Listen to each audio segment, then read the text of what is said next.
All right, so Gus Malzahn's got himself a top 20 coaching job in college football. What did he have before? Mark Rogers TV, the voice of college football, taking your calls, your comments in the live chat, talking up college football. We do it every day, even though it's a long, long wait to that first game. Week 0, Illinois, Nebraska, and others. Week 0, got the countdown clock, but we need to figure out how to fire it back up. So we will unveil the countdown clock here at some point. But we were at 195 days. The count's at 195 days of college football. Invite everybody into the live chat to talk college football.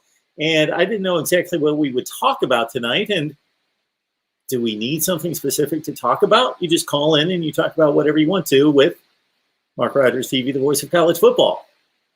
But I saw that Gus Malzahn made the comment today that he now has a top 20 job at UCF. Central Florida is a top 20 job. I'm not disparaging Central Florida, UCF. I was right at the forefront, pumping my fist and cheering them on when they won the national championship in 2017, saying, you know what? They have every right in the world to say that they won the national championship and hang a banner. They went undefeated. This system allows them in no way to win that championship on the field. They're not allowed. They did everything they could. They won all the games, so hang a banner. I cheered them on. I said, throw a parade, hang a banner. I would do the same thing. If I was Danny White and athletic director at UCF in 2017, I'm hanging the banner. I'm throwing a parade. I'm declaring us as national champion, especially after beating Auburn, the team that beat the national champion just a couple weeks earlier. That aside, Gus Malzahn is now the head man in Orlando. And I saw it tweeted out a number of locations and sources where Gus Malzahn has proclaimed that to be a top 20 coaching job. Now, we know coaches always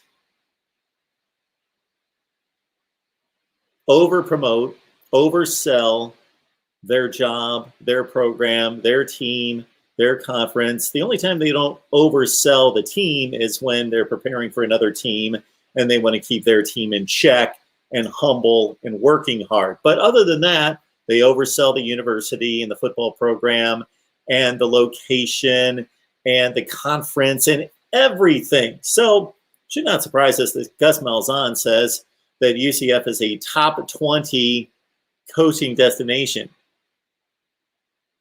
What do you think?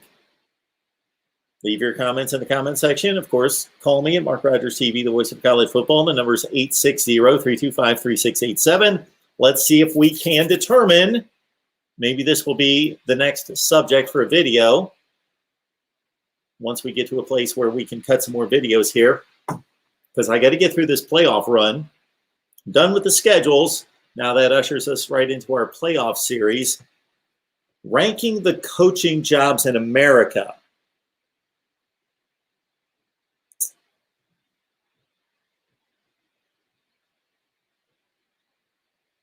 Now keep in mind that that's much different than necessarily ranking the teams. The teams and the jobs don't always match up.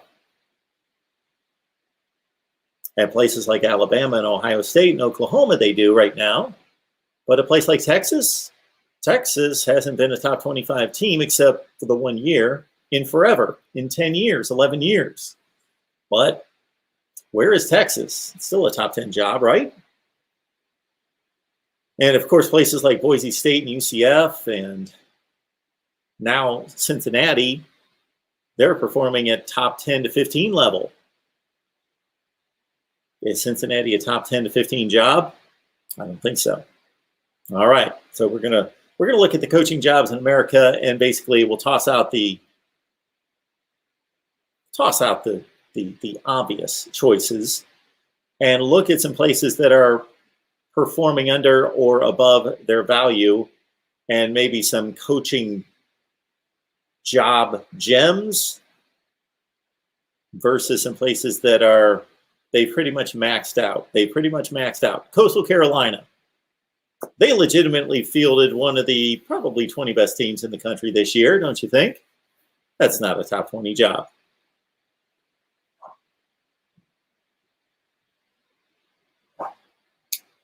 So give me a call, 860-325-3687. I will get it on the crawl below. The ticker, as it were.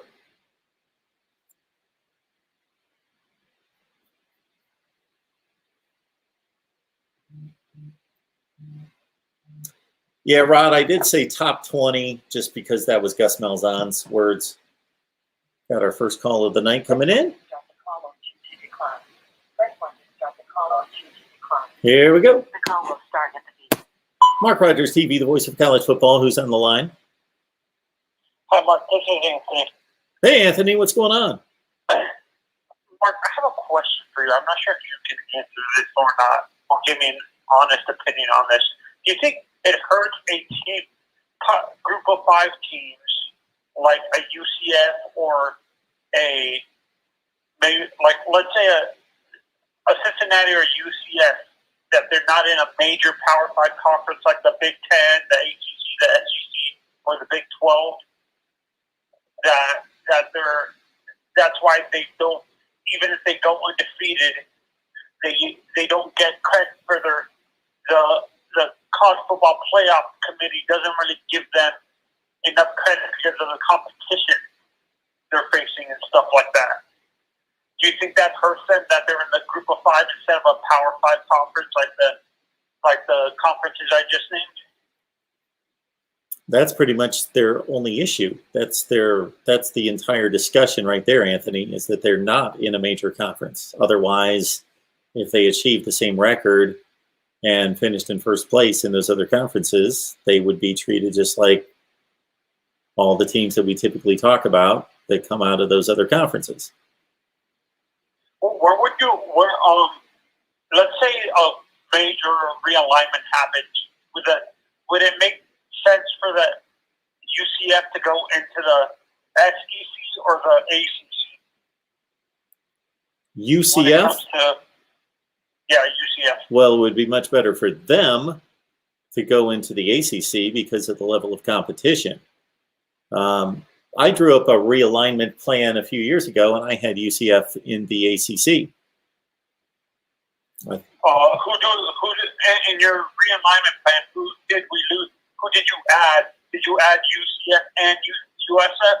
I did. For conference, or I did. South Florida was much stronger at that point. This was 5 or 6 years ago, and South Florida was a much more competitive team at that point. But what I did was I took the former Big East teams, and I made the Atlantic Coast Conference once again more about the Atlantic Coast and the geography of what the roots are for the ACC, and that's playing in the South and the Southeast and against the coast. And so I took out Louisville and Syracuse, Pitt, Boston College, and I replaced them with South Florida and UCF and made it a 12-team conference.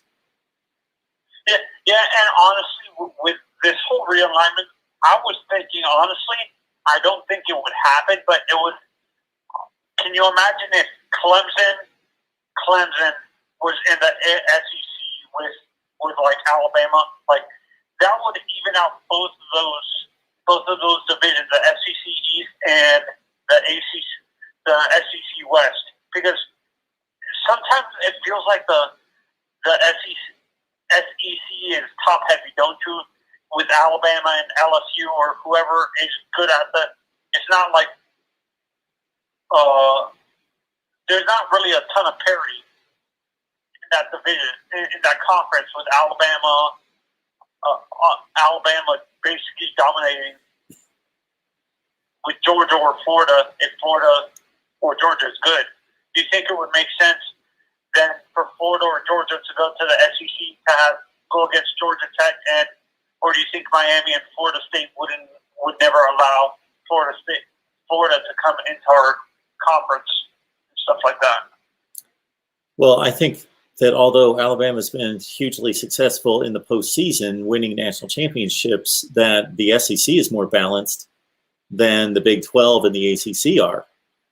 Oklahoma has won 6 consecutive Big 12 championships, and Clemson has won 6 consecutive ACC championships, and especially Clemson has just thoroughly dominated the ACC, whereas although Alabama is clearly the best program in the SEC, LSU just won it last year, 2019. Georgia won it in 2017. So there's 2 of the last 4 SEC championships won by other teams, and again, Georgia and LSU in particular have been strong on the national front and have won big. So, and for me, I'm not sure if you agree with this or not.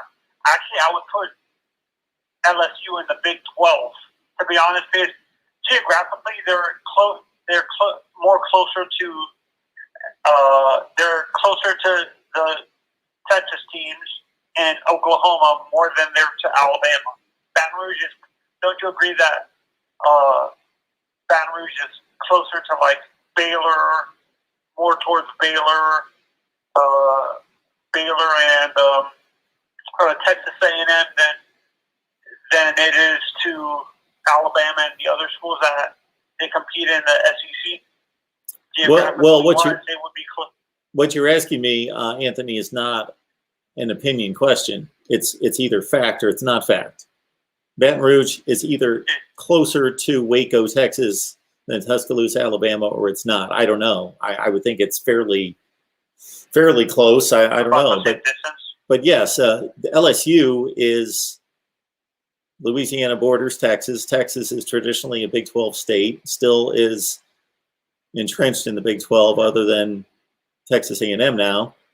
And I get what you're saying. What you are saying makes total sense geographically, but I think we also need to take into context in consideration tradition and brand and the history. And LSU has just been forged in the SEC forever. I think no, because I thought LSU was in the same conference as Oklahoma and all the Texas teams before in the Southwest Conference or something like that. When? I thought it was like in the 80s or before they. Oh no. No. You might be thinking of Arkansas. Arkansas joined the SEC in 1992. Oh, so Arkansas is the team I'm thinking of that was in. Yes. In the same conference as Oklahoma and them. Yeah. Well, no. Arkansas, there was a Southwest Conference then that no longer exists. There was the Southwest Conference with Texas, Arkansas, SMU, Texas Tech, TCU, Baylor, Houston. That conference no longer exists. Oklahoma State. No. Those teams were in the Big 8. They were 2 separate conferences. There was a Southwest Conference with Arkansas, Texas, TCU, Baylor, SMU, all the teams I just mentioned, Houston. And then there was a Big 8 conference with Oklahoma, Nebraska, Oklahoma State, Kansas, etc. Those were 2 separate conferences. The Southwest Conference folded, and their teams left and went to the SEC and the Big 8. The Big 8 became the Big 12 because they added 4 teams from the Southwest Conference, and Arkansas went to the SEC.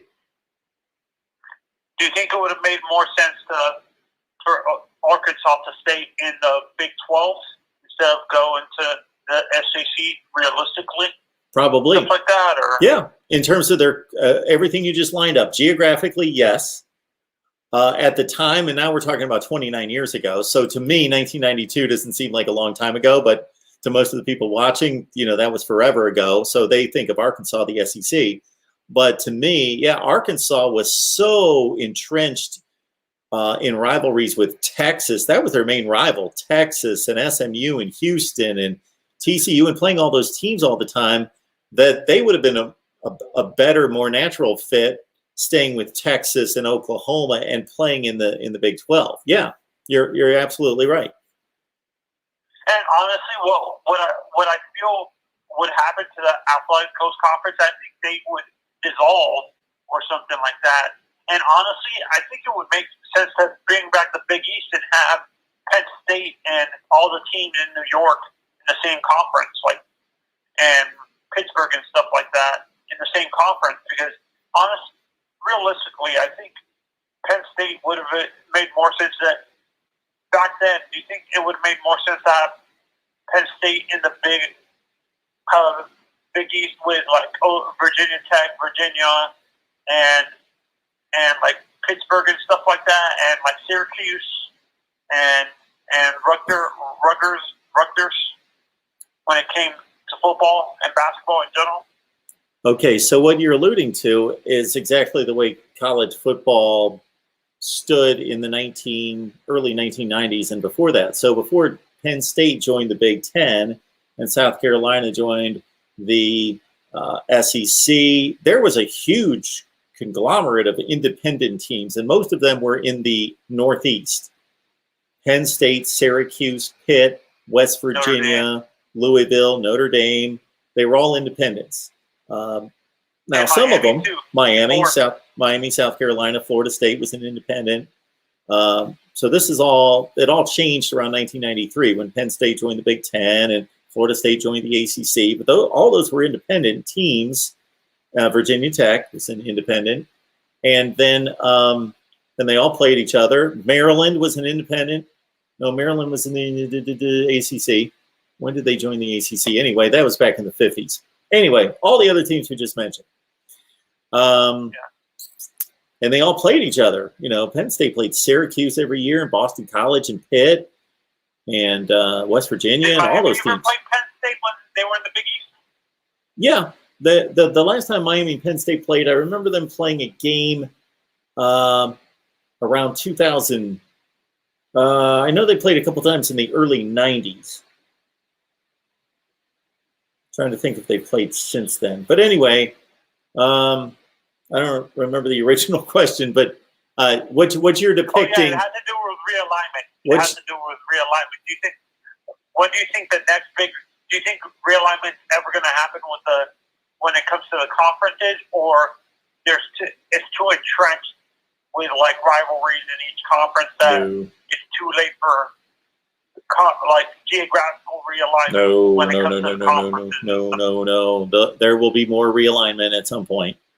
I don't know if that's 3 years from now or 8 or 15. Well, what do Mark? Do you know when the TV deals in with like the SEC network and stuff? When do those big contracts with the ACC, the SEC, and like the Big Ten and the Big 12 end?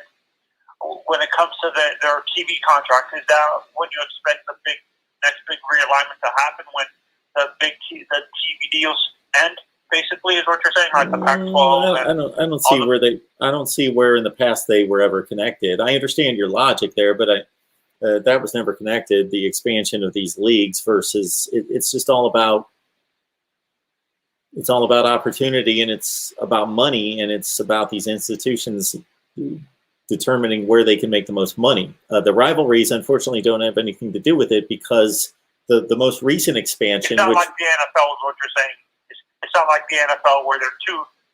It would, even if it would make sense to put Miami in the AFC South, they've been in the AFC East so long, and they had established rivalries with the Jets, the Bills, and the Patriots that the traditional football fans would hate it, is what you're saying. It's not like the NFL when it comes to that type of stuff. That's really not what I'm saying. I'm saying that these schools and conferences will do whatever is in their best interest in making money today and in the long term.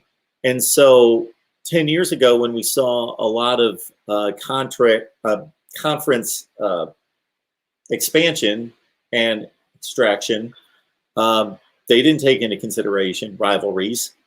The Penn State-Pitt rivalry and the Pitt-Penn State game and the Pitt-West Virginia game, and we can go through so many rivalries that were torn to shreds. Nebraska and Oklahoma, all those rivalries ended. Texas A&M.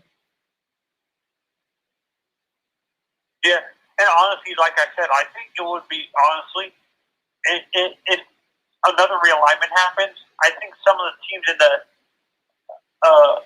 I think what would happen is I think the ACC might dissolve, and you see some of the teams in Florida and Clemson might go to the SEC maybe and stuff like that, because that's what worries me about the SEC, ACCs, since they're not like even when it comes to like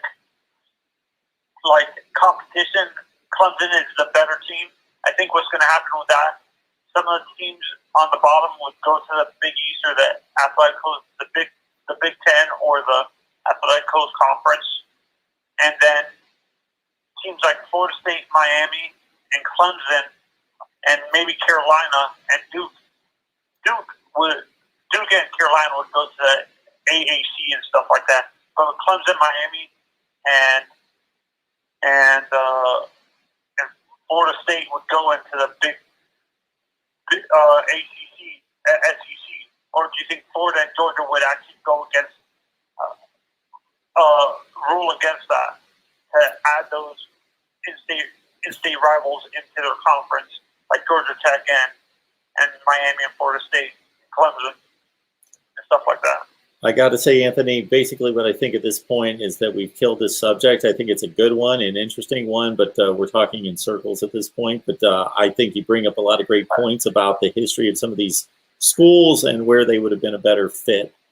But what's done is done. Thank you for answering my call, Mark, and have a good rest of your night. Thanks, Anthony. Appreciate that. All right. I think we can only talk in circles for so long.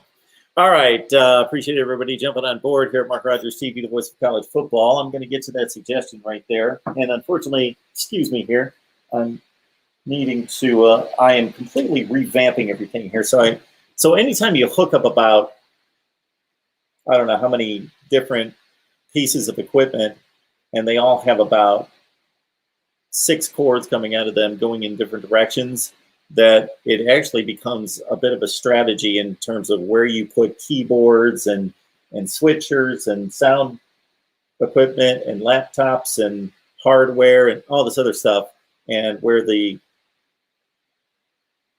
strip switches are and the whole deal. So I was not thinking about the actual phone being charged. So we've got that over here. All right, for right now, until we figure out a better way. All right, and actually, the next time I go live, we're going to test out the new sound board and sound system, because we did test it, as I told many of you yesterday, but it wasn't feeling too good about taking it live. I was going to do a live test late last night. I didn't get around to it. All right. So back to, D-Rock Irish, who's watching us on Twitter tonight. Mark, just a suggestion. Put some of the shows at 5 o'clock Eastern time, not 6 local news dinner time. Wow. D-Rock Irish, I appreciate you're certainly commenting based on your experience there, what your schedule looks like. But in terms of people eating dinner, I just figure that's at any time these days. I don't think that June Cleaver's fixing dinner at 5 o'clock in the afternoon necessarily for everybody to sit down and eat. I hope that that's going on still in American households out there somewhere, but based on my experience, I think that's happening at all different times. And then also, do people actually still watch the local news? Really? All right. Apparently they do, because they still produce local news broadcasts. But man, I got to say, the last time I got to say that I left local news in the year 2000. Yeah, that was the last time I was in local news, working at a local news station as the sports director, and I haven't really watched local news since. The internet took over. Mr. TW, man, this guy knows the vision. He knows what's going on right here. I appreciate that, because he knows that we need contributions to keep going. So thank you so much for that. I appreciate it. Mr. TW, like and share. I love that share comment right there. If you like what we're doing here, discussion, debate, and analysis every day, then share it out on social media. Mark is rocking it, as always, LSU to the Big 12. Yeah, I know that he was just thinking geography, Mr. TW. Yeah, LSU belongs as much as anybody else in the SEC.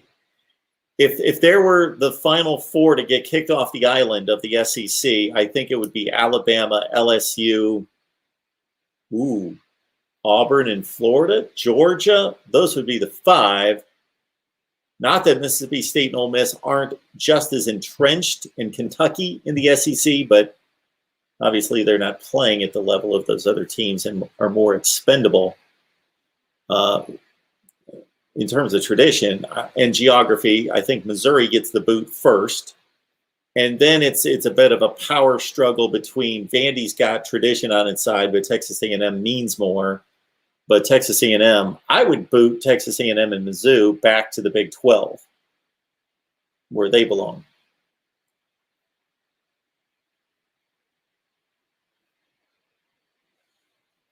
I don't know what the distance is between Waco, Texas, and Baton Rouge versus Baton Rouge and Tuscaloosa, but Baton Rouge is very close to, of course, Arkansas, Fayetteville, straight north, and then Ole Miss, Mississippi State, and Oxford and Starkville over there. The Rod Farva is looking for the best job in America. He thinks it's either USC, Texas, or Florida. I want to put Miami on there, but the outdated facilities and not having their own stadium prevents me from putting them on the list. USC, Texas, and Florida. So the Rod Farva is obviously going the recruiting route. Even though you root for a school that is better than those 3. Yeah, Lewis looking at it from a different angle there. Where can you go get paid $3-4 million a year, and they don't really care if you go 6-6 or 12-0? Pitt, Pat Narduzzi, can't he just go 6-6 or 7-5 for the next 10 years and be okay and collect a paycheck?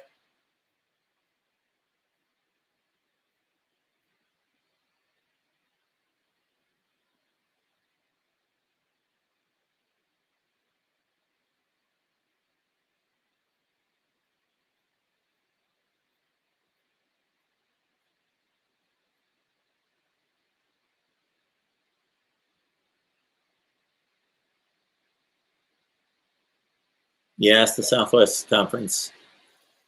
Loved some Southwest Conference football.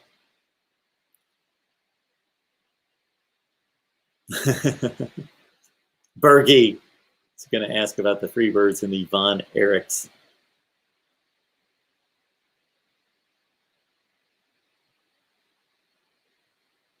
Ronan jumping in the conversation. Okay, what's your criteria? Best job. Best job.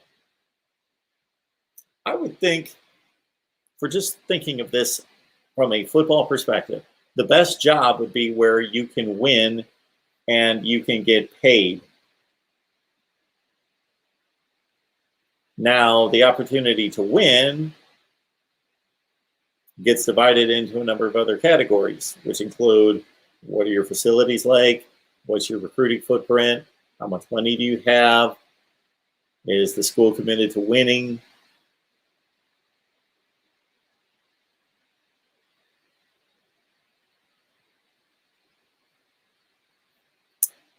Ronan, Bama's a great job. I heard somebody else in the live chat say that it was not a great job before Saban. Well, of course it was. Even if we reverse the clock 15 years, go back 15 years on the calendar, Alabama was still arguably the best job, not the best job. Hang on. The best football history in college football.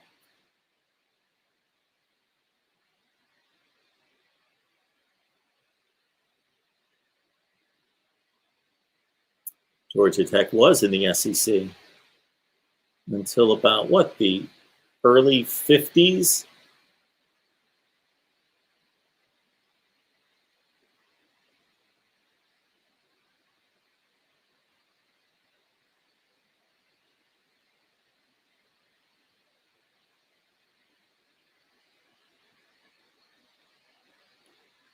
Samson Simpson, he is connecting the TV negotiation and expansion or realignment. I would have to see that play out that way. That's what he's telling me there. I don't remember that playing much of a factor because the TV contracts for the individual contract or the conference TV contracts come up at different times.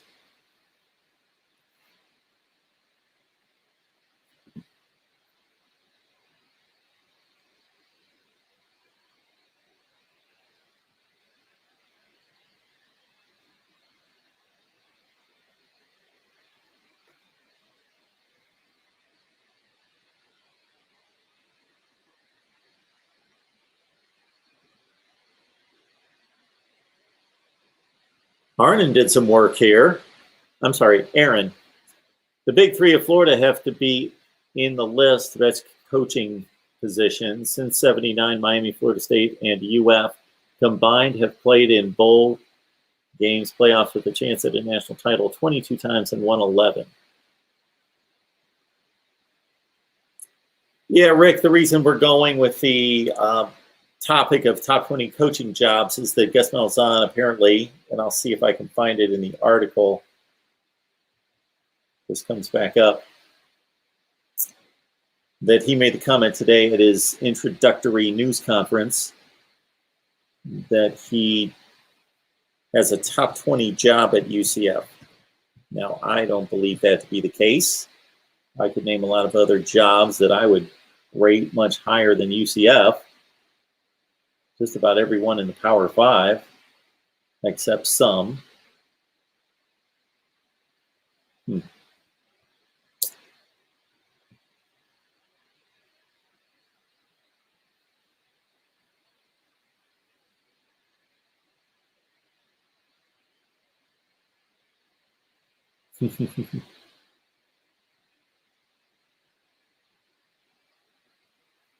I'm sorry, folks. I don't see your comments when I'm on the phone with somebody and not advancing the ticker, the live chat.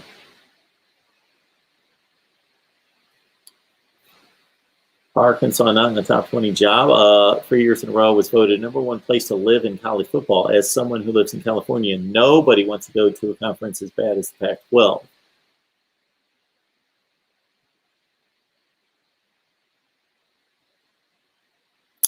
Cheryl believes the Big Ten now has a black eye thanks to the commission and other presidents of the university. So just think back a few months at the time in which the Big Ten was threatening not to play, was planning not to play, and it looked like everybody else was going to play except for the Pac-12, and the reputation of the Pac-12 is who cares. So the other three conferences were set to play, had already started playing, and that the Big Ten was not going to play. And we were sitting here talking about what is the Big Ten going to look like, and is this the demise of the Big Ten? Are they taking themselves off the radar? Are top recruits going to trust that those football programs care and are committed, and it's that important there? I don't know that that's really affecting the Big Ten at this point. The Big Ten just came through a recruiting season in which much of that time they had to recruit those players when there was all that speculation about them not playing, and the plan was that they would not play. And they just started to play at the end of October, so the decision to play was somewhere around late September. And I have to be back at school. Is that the Rod Stewart line? Right around October 1st, they decided to play. So for about 6 to 8 weeks there, the Big Ten was in limbo, and if anything, was planning not to play and getting a bad reputation from football people. But the Big Ten just, the Big Ten's not going to be the SEC when it comes to recruiting. They just don't have the talent in the region. But still, Ohio State has notched the second best class, and Michigan a top 10 class, and Wisconsin was in the top 15. And then there's a lot of teams in the top 25. Maryland, Nebraska, Iowa.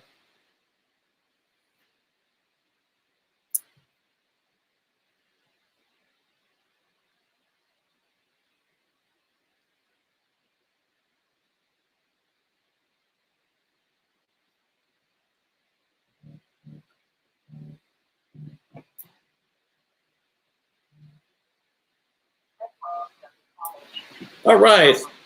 Hey, it's Mark Rogers TV, the voice of college football. Who's on the line? Hey, it's Rod. Mark, how you doing? Hey, Rod. What's going on? Oh, not much. Just wanted to discuss this top 20 jobs deal here. So I just wrote down a list Okay.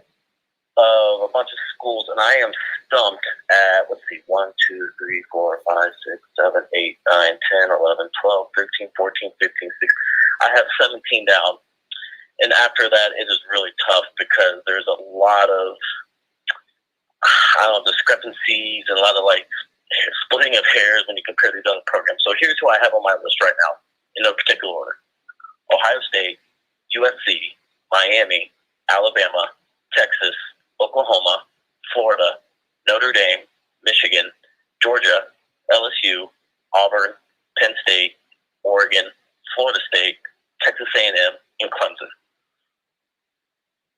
I don't know, I'm kind of going back and forth between Nebraska, Washington, Virginia Tech, UCLA. I don't know, who am I missing here? Who could finish that list off, you think? How many teams do you have? How many spots left? I have 3 spots left. Oh, okay, 3 spots. Well, you do have an interesting dilemma because if you're looking at history, tradition, winning tradition, facilities, even now, and money, Nebraska is really strong, but they're not winning. It's tough to get talent there. They don't have talent there. You look at UCLA, they've got talent in their backyard, but they don't have a committed fan base or great facilities, and they don't seem to be committed to winning as an institution, although they did pay Chip Kelly pretty good money to come there. Washington seems like a very solid situation in all aspects. I would go with those 4. I would rank them Washington 1, Nebraska 2, I think Virginia Tech 3, and UCLA 4. Yeah, that's what I kind of had too. But then, or do you think we're leaving anyone else out? Oh well, maybe. maybe. I mean, there's Tennessee, but they're a disaster right now. Yeah. Let's go to Tennessee right now. I'm trying to Wisconsin. Oh yeah, Wisconsin. Shouldn't Wisconsin be in the top 20? I mean, yeah, but they don't really have much of a history since before Barry Alvarez. But then again, that's going on about 25, 30 years. And who else? I mean, North Carolina's kind of getting up there, but I won't put them top 20. West Virginia for a time would have been considered top 20, but I don't know if they're really there anymore. Wisconsin's a better job than West Virginia right now. I don't even think that's debatable. Oh, absolutely. Okay. No, but I'm saying maybe 10, 15 years ago, West Virginia, I think possibly a top 20 job. At least they were a top 20 team, at least, Yeah. when they still had Rich Rod, and then for a brief moment with Dana Holgerson. But other than that, I mean, it's really tough after you get past these top 17 programs. Well, I think your answer about Wisconsin is exactly that. They finish in the top 20 every year and have under multiple coaches. So I don't think their history holds them back. I would only include history if the history is serving that program or holding that program back. Barry Alvarez completely disconnected Wisconsin to its bad football history. And when I say bad, I'm talking basically 60s and 70s and 80s. And they're a different football brand now. They're a football brand. I think Wisconsin's absolutely pretty high in the. Yeah, they got some big. Yeah, they got some big bowl wins. They beat Miami. What was that? The Orange Bowl a few years ago. They had some other. They beat LSU. Wasn't that game in Lambeau? They beat LSU. Yeah, they finished in the top 15 most seasons. Yeah, they're playing for a Big Ten title often. That's really good. It's just you just don't really see them landing those big recruits very often. And usually when they do, they're normally offensive linemen. No, they don't. So this year was their best recruiting class ever. Right. Yeah. There was that one year when they brought in, I think his name was Josh Oglesby and Jonathan Clay. Yeah. I think they were both 5 stars. That was a really good class they had. But other than that, Now, as far as the best job that I had, I'm going to kind of go back on what I previously. I'm going to take Florida off that list because, I mean, you're right. I kind of did just kind of factor in just the recruiting base. I also kind of factored in, look, like I think about it when Irving first got there and how he just dominated the state. Come play for the best team in the best conference and stay home in state. You know, that was such a good recruiting pitch that he had, and he killed the recruiting. Had an historic recruiting class. I think it was the 09 or 2010 class that he had. But I still think my best job is USC. I just think it's the total package. Yes, granted they've been down, they haven't been very consistent. But I'm just thinking, you know, overall the brand of the name USC. You know, they got, you know, the famous alumni. You know, they got the historic stadium. They got the pristine locations, the nice campus. You know, all that history, all those Heisman winners. You know, they will pay money. You know, they are still committed to winning. They just need to get those board of trustees and admins out of the way, which is the same issue as Miami. You know, and I kind of stand by that. If Miami had better facilities, or at least upgraded, you know, I would have Miami easily a top 3 job. So, I mean, who do you think is the best job right now? Well, the only knock against USC would be that conference, and again, I always like to disclaim this. I think there are rabid fans in every conference. So, yes, there are rabid Pac-12 football fans, or otherwise they wouldn't have TV contracts and wouldn't put people in stadiums. But obviously, it's less than the other conferences. And for USC in particular, the only thing that I kind of question is, and I don't know how much of an importance factor this should maintain, but if you're Pete Carroll winning at USC in the mid-2000s, how high do you go on that LA attention scale? Whereas in Tuscaloosa, Alabama, and Columbus, Ohio, and Ann Arbor, Michigan, et cetera, down the line, all those places, Norman, Oklahoma, you're it. You're everything. Even if you win national championships at USC, aren't the Lakers still more important? Maybe the Dodgers, and you get 2 NFL teams. Right. Yeah, true. I mean, when I lived out there, Pete Carroll was still their coach, so they were still a big deal. But yeah, now I mean, you see the attendance. You know, they struggle to fill the place. You know, and but at the same time, I don't really think it's particularly fair to blame the conference that they're in. You know, it kind of goes, you know, back against Ohio State back before Irving got there, how dreadful the Big Ten was. It was the worst conference in America for a few years. But it was still an elite job. You know, Michigan was still an elite job. So, I don't know. I just like to factor in, you know, the whole brand. Because when I lived out in California, you know, Alabama wasn't the national brand that they are now. And that's the other thing I kind of factor in, you know, the resources, you know, how strong is the university's brand. And that's where I kind of look at as well as USC. Now, USC's brand hasn't been as strong maybe the last decade, but historically, though, that's always been a very strong, and that's why I always look at, you know, the alumni who've gone there, like the non-athletic alumni who go there, and then when they're up and rolling, yeah, the bandwagons come out, but they also have, you know, the Hollywood movie stars on the sidelines. You know, things like that factor into the recruiting, which is why I love when LeBron James comes to Ohio State games. You know, it's good for recruiting. So that's why I always had USC number 1, and then Texas. I mean, it's Texas. You know, you get the resources, the money, the support. You get the in-state recruits. It's just insane that they have been having these struggles, especially the last decade. What was it, like 4 or 5 losing seasons just from 2010 to 2020? Mm-hmm. So that's just inexcusable to me at a program like that. So that's all I had, Mark. Just wanted to just wanted your help finishing off this list. So let me hang on just real quick. So we'll go Ohio State, USC, Miami, Alabama, Texas, Oklahoma, Florida, Notre Dame, Michigan, Georgia, LSU, Auburn, Penn State, Oregon, Florida State, Texas A&M, Clemson, Washington, Wisconsin, and Virginia Tech. Okay. North Carolina's not a better job than Virginia Tech? Right now, maybe, but I mean, I don't know. I think right now, possibly, but how good is that job if Mac's not there? You know, how good they have, you know, because Fedora was okay. And who was their head coach before Larry Fedora? Oh, wow. I should. I'm Was drawing a it, blank. Who was it? what- Oh, my goodness. It was wasn't it Everett Withers for a brief moment? It was Or was he Everett just an Withers at one point, but wow.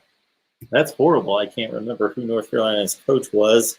If Mac left in 01, so we got a gap between Mac and Fedora was around 2013, 12, something like that. We'll have to give that a look here. I blanked out North Carolina football. Yeah, I'll have to check that out when I got this call here. I don't know if you saw my response. Georgia Tech last year, the SEC was 1963. Yeah, I had 53 in my head, but yeah, 63. Gotcha. Okay. Yep. All right. All right. Well, Butch Davis. Someone responded. It was Butch Davis at North Carolina. Well, obviously. Yes. But how long was he there? He wasn't there long. He wasn't there long. Remember, didn't he get fired? Didn't he get fired because they had that big academic scandal? Yeah, I'm looking at it right. Let me get to it right here. So, yes. All right. So, since, oh man, this is bringing back just names that I should have had. But when I started watching football, Dick Crum was the head coach from 78 to 87. Then it's Mac Brown from 88 to 97. Then Carl Torbush was there for 4 seasons. And then John Bunting was there for 6 seasons. Butch Davis for 4. And then Everett Withers for 1 season, 7 and 6 in 2011. And Larry Fedora in 12 to 18. Yeah. Right, because didn't Withers take over after they fired Davis because of that academic scandal?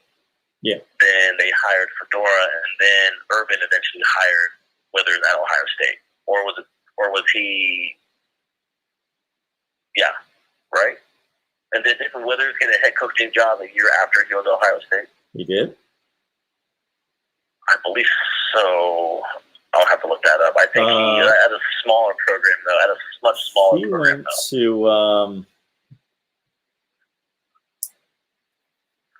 He then left North Carolina, interim head coach in 11, Ohio State in 12 and 13.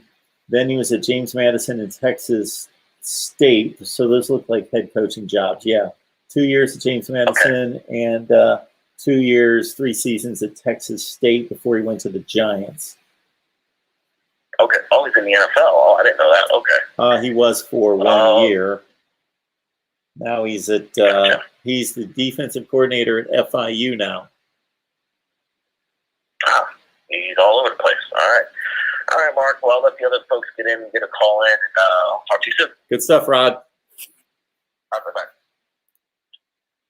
Problem, you get old, and there's only so much information can stay in that brain, and then you pipe in more information, and the other leaks out because those are all names that I used to know. Boom, boom, boom. Carl Torbush went 17 and 18. John Bunting went 27 and 45. Butch Davis only went 12 and 23 at North Carolina. And then Everett Withers with a 7 and 6 season. And Larry Fedora, of course, he had a nice little run before his last 2 years were awful. He only won 5 games the last 2 years. And then Mac Brown. Hey, who's on the line? Hey, it's Reasonable Gump here. How you doing, Mark? I'm doing well. What's going on tonight? Man, I just got off work and I saw the topic of your video, and I love this topic. So I got to get in here and put in my 20 cents. Okay, before you put the 20 cents in, the reason I chose the topic because I wasn't going to have a topic, and I've noticed that when I have a topic, the videos seem to get more views. I think people are drawn to them that don't just tune in automatically. Anyway, Gus Malzahn, I believe, I don't want to say this inaccurately, but I saw it enough times on Twitter as I was jumping on that he apparently called the UCF job a top 20 coaching job. So that's what led me into this On topic. my list, UCF comes in at number 19, actually. Really? So I will agree with I will agree with the Gus bus there. Really? I'll explain why. Okay. All right. Go to it. So when I'm looking at top coaching jobs, I'm not just looking at who's successful, who's big, Sure. and whose name is big. I'm going to go right off the bat, and I'm going to start really rubbing people the wrong way All right. right out the gate here. Okay. Notre Dame, Michigan, and Tennessee are all not on the list. What? Yeah. Notre Dame's not one of the 20 best jobs in America. Absolutely not. No. I'll go ahead and hit that Okay. right now All right. since I'm looking at the video and your mind is blown. I'm right all now. ears now. I'm just going to listen. I'm going to do nothing but listen now. Go to it. Have you been? I'll just ask you a question. Have you been to South Bend? Never. Ever? Never, ever. You have? No, I have Okay. not. Never. You have not. Okay. No. Let me explain something. Notre Dame has basically almost every check mark in the wrong column when we're talking about best jobs. Okay. First of all, they have huge academic standards. Yep. Just ridiculous. Up there Okay. near Stanford and Vanderbilt level. Yeah. Okay? That makes it hard to recruit. Secondly, they're in just about the worst spot in the country you can have. They're in South Bend. It's not a great place to live. It snows all the time. It's cold. It's not near anything. It's a difficult location to attract young college-age kids who want to have fun too. Okay. Third, it has a lot of religious undertones. They don't allow the players to have girls in their dorms past 8 o'clock or something like that. Okay. All right, that's another downgrade. And the fourth one, yep, I can see the callers are just letting me have it right now. The fourth one, by the way, they have one of the most delusional fan bases you can have, and I mean that with all the respect in the world. Notre Dame fans still think they're the cream of the crop, and they haven't won a major bowl game since I think the late '80s or the early '90s. 93. So they have, Yep. they have very big expectations. They're very similar to Tennessee fans and Michigan fans in this regard. They have very big expectations, and it's just about one of the hardest jobs in current college football to compete with, because current college football relies so much on your ability to get the best talent. Sure. Brian Kelly is easily in my opinion, is one of the top 3 or 4 coaches in college football right now. Okay. He's not going to win a national championship at Notre Dame. Yep. I don't think if Alabama, Clemson, and Ohio State remain where they are, even if one of them drops off, it's not going to happen. The job had, so as you can see, the job just about had everything checked in the wrong column. Fans expect too much.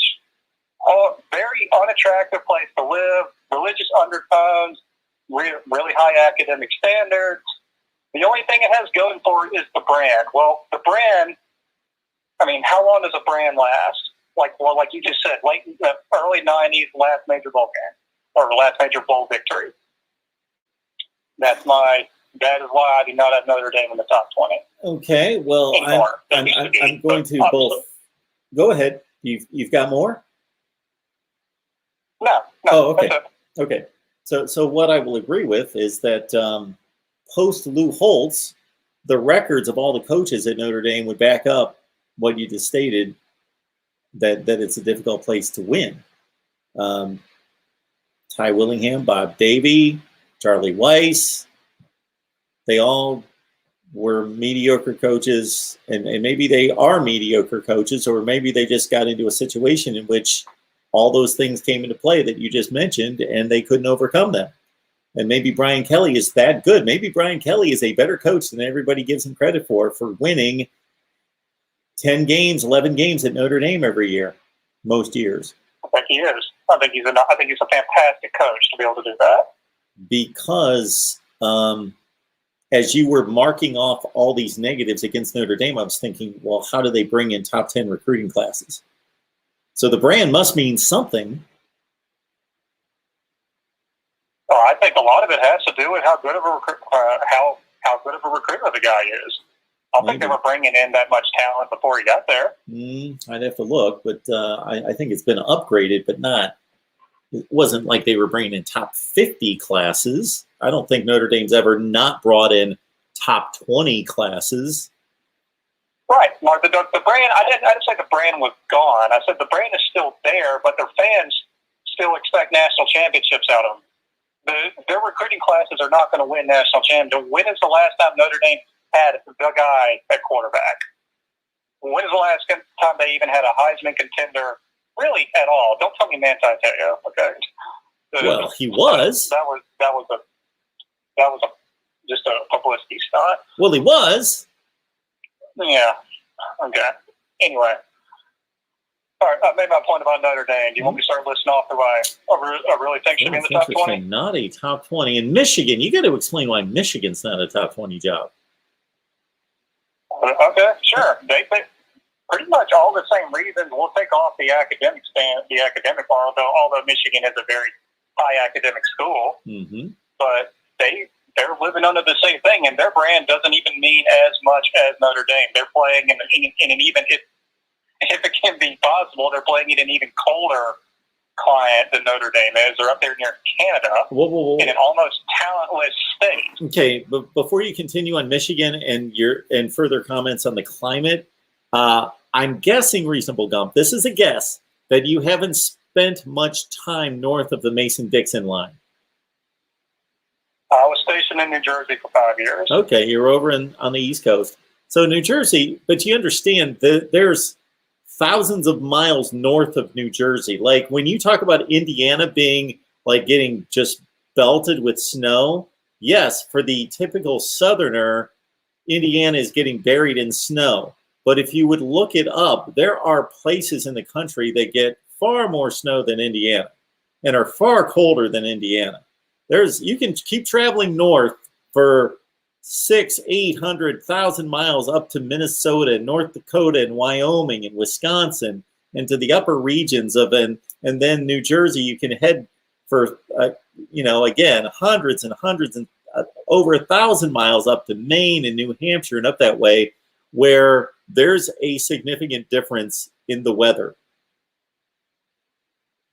So are you trying to really convince me that Michigan doesn't have ridiculously frigid? Well, we're not talking about Michigan. I'm going back to Notre Dame. They're okay. Like when you live in the north and you're used to freezing your tail off for the entire winter, there is a difference between being, let's say, in Columbus, Ohio, and it being 40 degrees and having to go up to Ann Arbor, Michigan, where it's like 23 degrees. And that's a pretty common gap in temperature between those two locations. Right. When you're trying to convince guys who grew up in Miami, Florida, on the beach, yeah, I'm telling you right now, they don't see much difference in any of these places. Yeah, but they get convinced to go there. All this and be like, why in the world am I going to go up there when I can live like a king down here in Miami? For most people that care about weather, and I will include myself in that bunch, that care about weather. Unfortunately, for college football teams and programs in the North, they're out of school during the very worst time because let's say you hate extreme heat and cold. So you want it to be 75, and you hate when it's 100, and you hate when it's 30. I think most people tend to, if they're like me, tend to hate the extreme cold more than the extreme heat. I'll take it at 90 better than 25, but I would rather have it be 75. But unfortunately for all the teams that you're talking about in the schools, the structure of the school year works against them. Because the best weather is when the players are home. You know, they have to go back to school for off-season workouts and whatever, but still, from mid-May to the first week of September is the best weather in those areas. So anyway, and I'm also just going to throw this in there. This is not a prevailing. It's not like a consistent reason, but it is relevant right now in 2021. That another ding against the Michigan job is they are, for the same reason you would have a ding against the Auburn job, is the coach is expected to compete at least on an even level with Ohio State. Yeah. And the gap between the two programs right now is just night and day. Yeah. That it wasn't always like that, and it probably won't always be like that, but that is relevant right now. So that's another thing. I guess that's a reason that Michigan has that doesn't apply to Notre Dame. And what other comment before you continue? It doesn't seem to be a barrier for Ohio State to bring kids up from Texas and Florida and the South to play in Columbus, Ohio. Just doesn't seem to be a big deal. No. I actually, interestingly enough, have visited Columbus, Ohio, and it is actually quite a nice place to live. It's got a beautiful campus, too. I mean, you could really show that place off. But you're right. Ohio, you told me it's about a 15-degree difference between, the climate. Yeah, it depends on fronts and so forth. It's just, yeah. So Ohio doesn't seem to be as effective, but I think Ohio State has done something that none of the other Big Ten schools have really been able to do, and that's just really capitalize and keep that brand going. Yeah. That's something Michigan obviously hasn't been able to do, although I will give Jim Harbaugh credit for all the talent he's brought in. So, maybe I'm wrong, but I don't think he right now is the happiest guy in the world sitting at the head coach of Michigan. I think he would have liked an NFL job. I don't think anyone offered him one. So let's go to who I actually think are top 20. I will argue this forever and a day. Texas is number one, and they are number one by miles. If I could fill the top 5 slots with Texas, I would. Really? All right. They make the most money by 10 times out of any program. They are sitting right in the middle of the most talent-rich state in the country. If they wanted to do it, all they would have to do is recruit the Dallas area, and they should be in the playoffs every year if they had a coach that knew what he was doing. And if they just had a coach that knew how to handle the boosters like a real head coach should be able to. Texas, along with the Dallas Cowboys, by the way, those, if we want to kind of cross-compare with NFL jobs, top NFL jobs, those two jobs should be sitting far and away, in my opinion, as far as top job in college football. I also think Texas, for that reason, is the most underachieving program as well. But that's not the topic of this video. So I think Texas is number one. I'm just going to list my top 5, and I'll give you a chance to go ahead and retort. Texas, I'm thinking I got to have USC in the top 5, man. I know they're down right now, although they're doing pretty good. But USC, Southern Cal, right there in LA, they should own the entire state of California. All the kids want to go live out in California. It's beautiful weather all the time. One of the best cities, quote-unquote party cities you can go to. Maybe not right now, COVID notwithstanding. But I would say right now, if we're taking the last 10 years and 10 years in front of us, USC easily top 5. LSU, Baton Rouge is a great place to live. They own the state of Louisiana, also an incredible talent-rich state. The fans down there, of course, as you know, SEC fans, LSU fans being in the top of that list for passion. They really, really love their football down there. And they love their head coach if he can bring them success. You got just about everything going for you that you can at Baton Rouge, Louisiana. You got great weather, you got great food. Not sure if you've been over there. You were in the SEC for a while, so I'm assuming you have. But yeah, LSU would be a top 5. I interviewed for a job there once. And then I'm going to go ahead and throw Florida and Georgia as well, both pretty much for the same reasons as LSU. Great weather. Georgia happens to own it's the same as LSU. They get pretty much the entire state to themselves as far as recruiting goes. I know they haven't necessarily been able to lock it down, but you know what I mean. I'm assuming most of these kids who grew up in Georgia are Georgia fans and would love to go play for Georgia. And so all the same reasons also apply to Florida. So that's my top 5. Your top 5 involves USC, Texas, and 3 SEC schools that aren't named Alabama: Florida, LSU, and who? Florida, LSU, and Georgia. Georgia. Georgia. Yeah. Okay. So you're basing this quite a bit on weather. Weather, recruiting, passion, and the location. Is the weather When I say because location, I mean having things like having it be a nice city, not just the middle of nowhere. So LA, for example, is a place a lot of people would want to live, which is why USC's there. Okay. All right. I'll give it a thought. I'm going to take some of these other calls. I'm going to give my little commentary on the weather portion of it. Thanks, Reasonable Gump. Appreciate it. Oh, did we lose him? I waited too long. All right. Call back. 860-325-3687. It's down below on the ticker at the bottom. Here we go. It's not an easy list, and it's not an easy. I think it's much easier, of course, to go with the. It's much easier to go with. Okay, here we go. Mark Rogers TV, the voice of college football. Who's on the line? Hey, this is Caleb. I just wanted to respond to Reasonable Gump in his list. I really think he needs a nickname Unreasonable Gump because there is so much more to football and like football recruiting and positions than just like location and weather.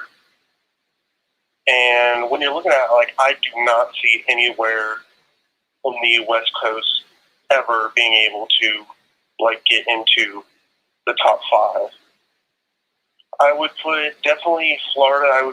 There would be a big emphasis on Florida because you're going to get similar weather. If it's all about weather, you're going to get similar weather in Florida compared to the weather in California. But you're going to get big brand names there in the South. You're not going to have like crazy, anything like super crazy political. And I think the culture there is just better. So I would definitely, if we're going to have to pick like weather states, I would put probably Florida and Miami in top 5. And I do think that Texas probably would be in the top 5. And then outside of that, it depends on how much you're going to put value into whether a program is good, like right now, or just like the history of it. Because right now you could say like Alabama, but that's probably going to die off once Saban leaves anyway. So I think the other ones are debatable. So we know that Alabama was not near the power that they have been under Saban since Gene Stallings won a national championship in 1993. But Alabama was still, if we were sitting here the year before Nick Saban took the job at Alabama and we were arguing the greatest football traditions, histories of all time, Alabama would be in the discussion. They would have been in the discussion then. I mean, yeah, I guess thinking about it, I guess Bear Bryant would be probably during that era would be probably the closest thing to what Alabama like is now. But other than that, I don't know. I guess it's just the hater in me. I'm not a huge Alabama fan, but they obviously have got something going on that's succeeding. Okay. So to clarify, you're saying that there's a lot more than weather involved, and there obviously is. But then you pointed to Florida. You were distinguishing Florida as a better weather state than California. I don't think California would be the ultimate weather state. I wouldn't say it's a better weather state. I would say California is. That it has similar weather as far as basically the beach weather of it being, 80s and 90s. California, I think, is more in the like high 70s. So it's a little How much time have you spent in Florida and California? In Florida, nearly my whole life. Okay. I was actually born on the Florida campus, University of Florida campus. Okay. Now, personally, when it comes to weather, of course, it's personal preference, but most people like it warm, and that's the reason we're talking about weather, that people are generally in the same boat. But there are people that, like, I've got a buddy who would never want to live anywhere close to Florida. He would go live in Wyoming. He wants it to be like 55 degrees every day or less. So there are exceptions. But the distinguishing factor in California weather, to me, over Florida weather is even when it's hot, it's not hot and muggy. The humidity is not a factor in California.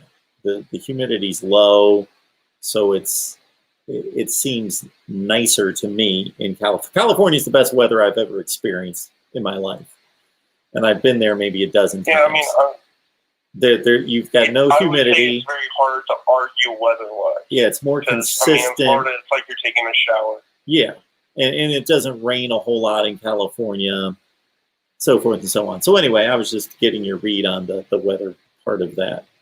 Okay. All right. Very good. Well, thanks for the call. I appreciate it. Yep. Thanks for having me. Oh, sorry. I left somebody go right when I was ending that call. You guys are all going to be just so happy and thrilled with me, and I'm going to be so complimented when I get this new phone system implemented. It's all right there. I just tested it yesterday. It all works. I just got to go through with it on a call-in show. Oh my goodness. Keep getting two at the same time, and then they both went off. One more time, folks. Bear with me. Here we go. I just took that call. Where is it? There we go. Okay. Hello, Mark Rogers TV, the voice of college football. Who's on the line? Hey, this is Mr. T. Mark. There he is, Mr. TW. How are you? I'm good. Dan, I'm doing good. I just kind of wanted to get on here for a few minutes, and this is a great topic. I love it. This is wonderful. And first thing I would like to do is tell everybody that your only immunity to COVID is liking and sharing the video. Remember that. I'm right there with you. I appreciate you reminding everyone of that. That helps me out considerably. Okay. Now, let me kind of address some things, and I want to start off by saying, now what I'm about to say is not political. If everybody gets uptight, if you say something they disagree with and they try to make you political, it's not. Yeah, people get too uptight these days about everything and offended. Yeah. Go right ahead, please. Right. There is a California myth that everybody seems to buy into. Born and raised in East Texas, I've lived in California just about 20 years. I want to tell you something. There's a reason people are leaving. Now, you could put whatever you want to in that, but there's a reason why talented football players are leaving. I talked to high school football players at a little school you may have heard of called De La Salle. Yes. That are recruited at a high level. They don't want to stay in the state or the Pac-12. Let me give you the top three reasons. Okay. Number one, media market. They don't want to play Saturday night at 9 p.m. in the middle of America. They want to play in a thriving media market. Number two, they want a place where there is top-level competition. If you're a defensive player, the number one conference you want to be in is the SEC. Now, people could argue that, but this is just from what I hear. They want to be in the SEC. And number three, they want a place where there's a future. Young people do not see a future in our state right now. And you could surmise, fill in the blank, whatever you want. So the myth that kids would it's California. Ask the guy at USC, UCLA, Stanford, and all the others why they're not having these top 10 recruiting classes if just the weather is great enough to bring recruits. It's a myth. People want to go where there's a long-standing, rich tradition playing at a high level. The Pac-12, unfortunately, I would exchange, and this is not a slight to the American Conference, I would swap the American Conference as a Power 5 with the Pac-12, with the exception of Oregon. That's about the only thing the Pac-12 has going. And their media market's small, all of that. So there is a huge myth in this. Well, USC kids want to go because, it's party, it's LA, it's the great weather. There's a reason kids leave where I'm at in the Bay Area, De La Salle, places like that, to go to places like Alabama, Florida, LSU, Oklahoma. It's not weather. They want to have the biggest media market they can get into. That's my first point. And I don't know if you want to respond to that or not. So meaning, of course, that LA is the biggest media market. New York is the biggest, but LA is the biggest one that has major football programs.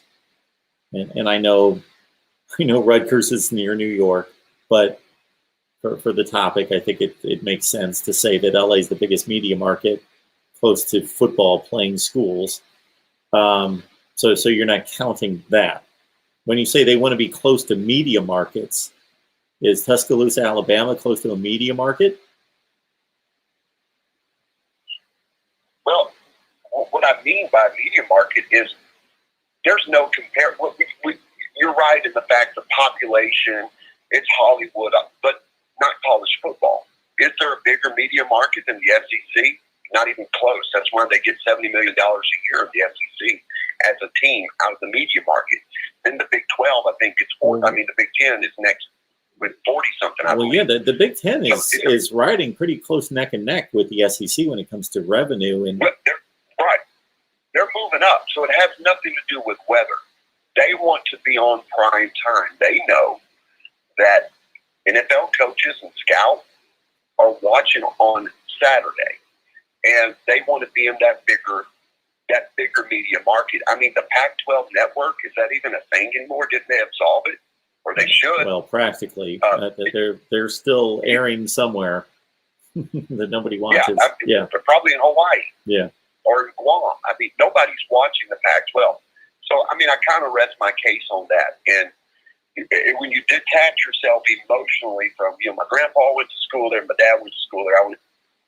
It's not even it doesn't even compare when you look at numbers and demographics, age demographics that are watching it. I mean, they're by far and away the worst Power 5 conference when it comes to media and reach. I mean, it's sad to say they were at one time the gold standard, but that's all shifted, and a lot of it had to do with just great business minds and marketing minds. But that's my view on that.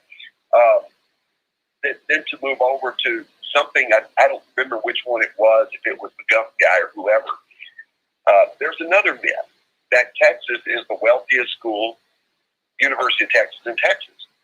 You might ought to check your facts on this. Texas A&M is actually the wealthiest college football team in all of college football. Their alumni are incredibly wealthy, and they actually, believe it or not, they do have more money, A&M, than the University of Texas.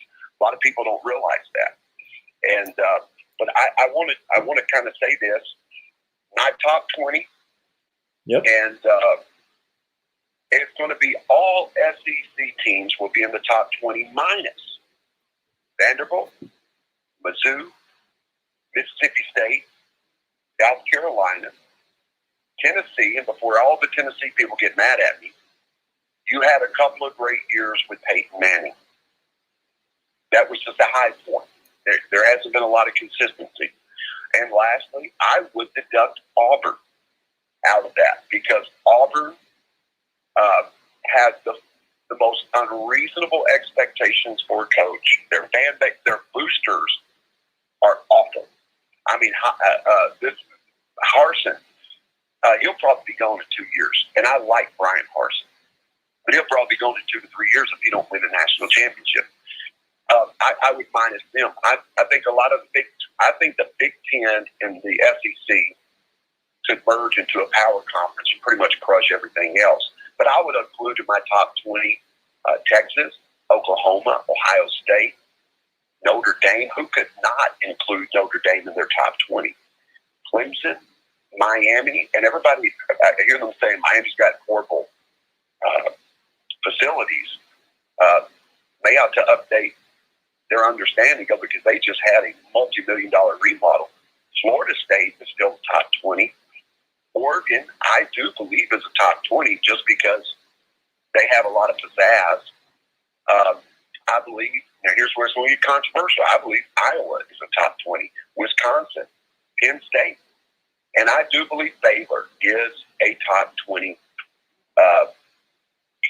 job. I mean, Baylor, when they win, because the Big 12 is not let's face it, they're not a powerful conference as we've seen in the playoffs. What are your thoughts on that? Baylor surprises me. I guess I would have to start to add them up because I didn't come on here with a list myself. So I haven't gone through the exercise myself, but I can't imagine that I would put Baylor in my top 20. I can't argue or disagree with anyone else. Iowa would be on the borderline. Yes, I can't imagine that a lot of people will be arguing against Iowa. I think let's set aside something before we continue the conversation, and that's that every job is different for every individual. So we're understanding that each individual values different things. Some people value just money. Some people value a combination of money and location. What is location to that particular person? Is it being close to a metro area where they can do things, or is it weather? Is it being close to their family? Then what's the opportunity to win at that school? The facilities, the recruiting footprint, all those things. So it all gets measured differently by, we all look at it from the outside. Of course, we're just going through an exercise versus somebody that's actually in the position to take a job and think, okay, what is important to me? What is important to my family? So we're just kind of weighing this out as an average amongst most people or the typical person. But bottom line, the most important factor, I don't think this should be the most important factor, but we're talking about the reason we have these conversations is because we're talking about winning football games. So the most important slice of all this should be your ability to win at that school. Are there the resources and the recruiting footprint, the brand, the money, all of that in place to win at the highest level? So for me, that should be the biggest consideration in all this. Right. I believe that, but there's a new element now, Mark, that, of course, is a Pandora's box to open with name, image, likeness. Yep. That these kids are looking for better signing now. And no secret here. I'm a Razorback fan, die hard. I fly back a couple times a year to watch a game with my daughter. And people, they can write it off and say, well, that's Northwest Arkansas. I listed in the comments, the last 3 years been the number one place in college football, college town to live in, business school, all of this stuff. But when you think about name, image, likeness, and you think, well, the sexy names like, UCLA, everything West Coast, everything Florida, and there's an argument to be made. But you got to think about these colleges, for instance, like Arkansas, who their big donors are a place called Walmart. I don't know if everybody's heard of that or not, that have the ability to really throw a little bit of cash in that name, image, likeness. J.B. Hunt, that's Arkansas alum. Tyson. You've got some major, there's a guy some people may have heard of by the name of Jerry Jones who owns the Cowboys. I'm just using Arkansas because I know them better than most. But these smaller Power 5 schools could be perceived to be smaller, less attractive schools. Could say, well, they're not going to compete. But when these schools have ties into very wealthy alum who could, in the name, image, likeness, And from my understanding, a lot of colleges are hiring a name, image, likeness director or some title of that sort. That's going to play big into the next 5 years. I don't really, not a big fan of it. I'm a purist, but that plays into it. And on the because I know you got other calls to take, Mark. And by the way, I see we got 50-something folks watching and 36 like. So that means 20-something people need to reach up there and slap that like button, subscribe button, and share this video because you know Mark is the voice of college football. And last, let me say about Gus Malzahn. Yep. Gus Malzahn, you know this. We've talked about it. I am not a Gus fan. He took Arkansas to the woodshed, getting raises. He recommended Chad Morris, who ended up being the biggest disaster in all of Power 5 college football, in the history of Power 5 football, and takes him as his OC. I think it's poetic justice. They both get the boot this year. I love that. But let me say this. Gus Malzahn is not done in college football. 2 to 3 years, he's going to take UFC to where Josh Heupel couldn't. Remember that, Tennessee fans. Josh Heupel was trending down from the day he walked in. It's hard to keep the standard of perfection that Scott Frost left. Gus Malzahn will do that. Gus Malzahn in 3 to 5 years will take a legacy school. I truly believe it, whether it's going to be, I don't think he's going to replace Saban. I don't even want to go down that rabbit trail, but I do see him hitting a big-time legacy school in the next 5 years because, yeah, like him or hate him, he is a genius, an offensive genius, and he is forever known to Arkansas fans as the booger eater. And if you watch his YouTube highlights, you understand why. Mark, I love talking to you. You are the best brother. Thank you for all you do. I'm going to jump off. You got a lot of great fans on this channel that want to call you. Thank you for all you do. Thank you so much. Appreciate that. All of that. That was tremendous. Mr. TW bringing it when it comes to his own analysis, plus encouraging all of you to help support what we're doing here. Discussion, debate, and analysis every day. Hope you're checking out the videos. We talk to as many people across the country that know their teams. I'm talking about beat writers at 247 Sports and Rivals and those kind of places. Posted a video on Texas A&M. We looked at the 22 class. We're going to look at the 21 class here in the next few days. All right. Yeah, who's on the line? Hi, Mark, can you hear me? Is this? Yeah, I got you. Awesome. Wasn't sure if it was my turn or not. And who is this again? I'm sorry. Different. Lamar Stevens. Hey, Lamar. How's it going? Going well. Yourself? I'm doing well. What's up tonight? Yeah, there's a lot of different angles you can take when you look at what the top 25 jobs in college football or the top 20 even. I like to think in terms of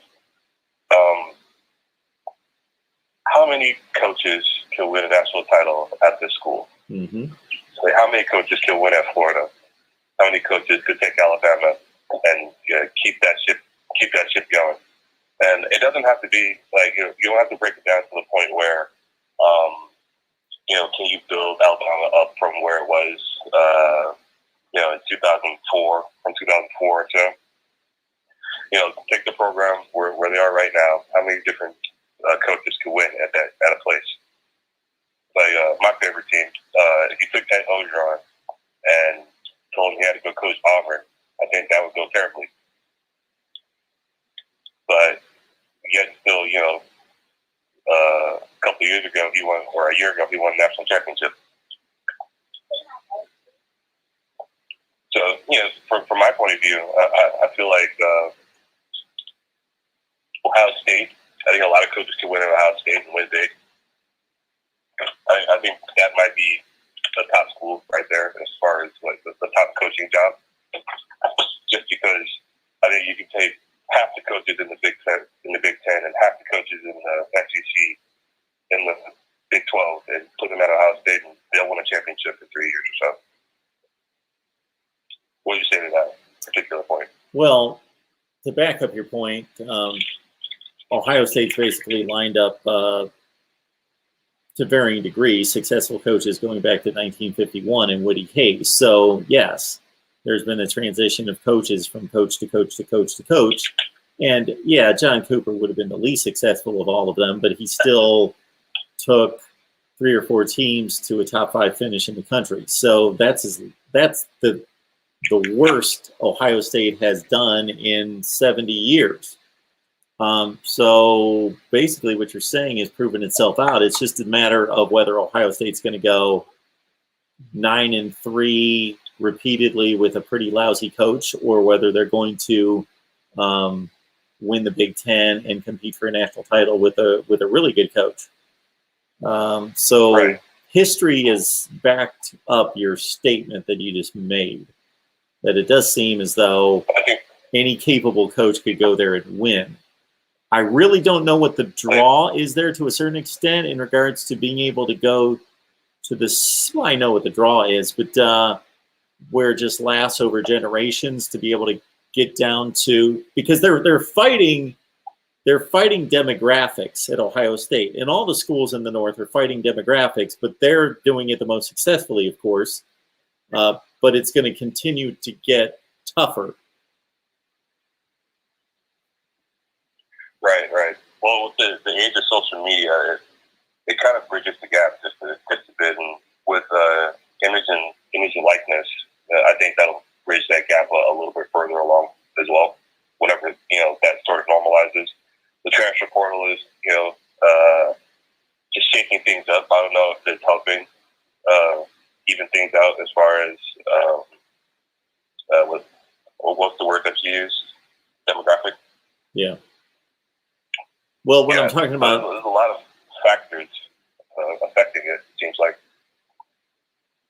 Well, I'm talking about with the demographic is that people are moving south and west. Right, but it's not always the right choice.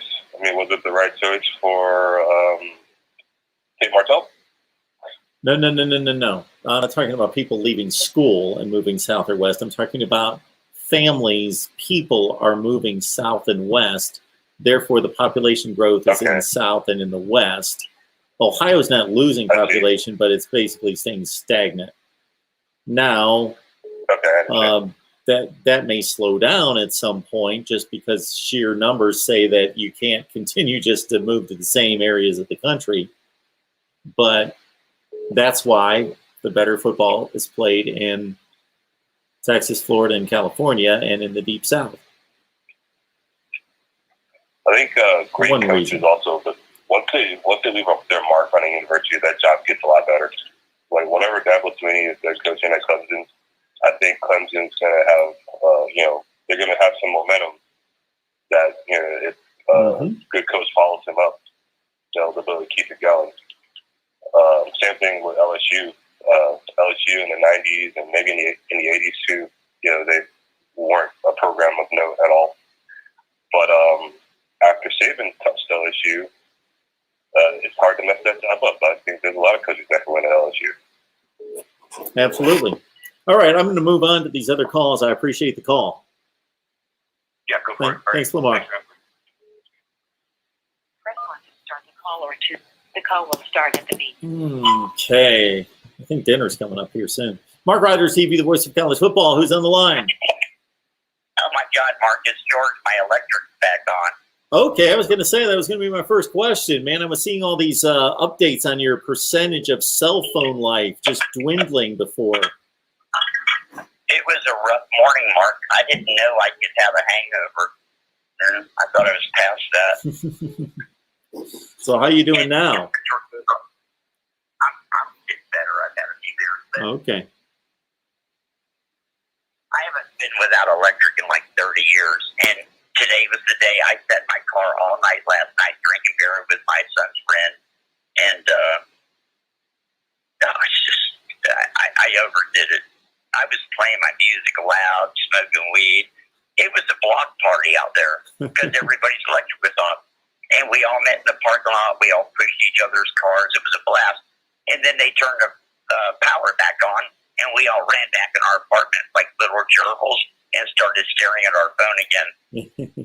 Yeah, that's too bad. That's a little sad commentary on where we're all My neighbor, at. Jordan, looked at me, and I said I knew they were going to turn the electric back on because they can see we're out here talking, getting to know each other, having fun. They can't have that shit. That's right. We might find out people aren't prejudiced. We can't have that.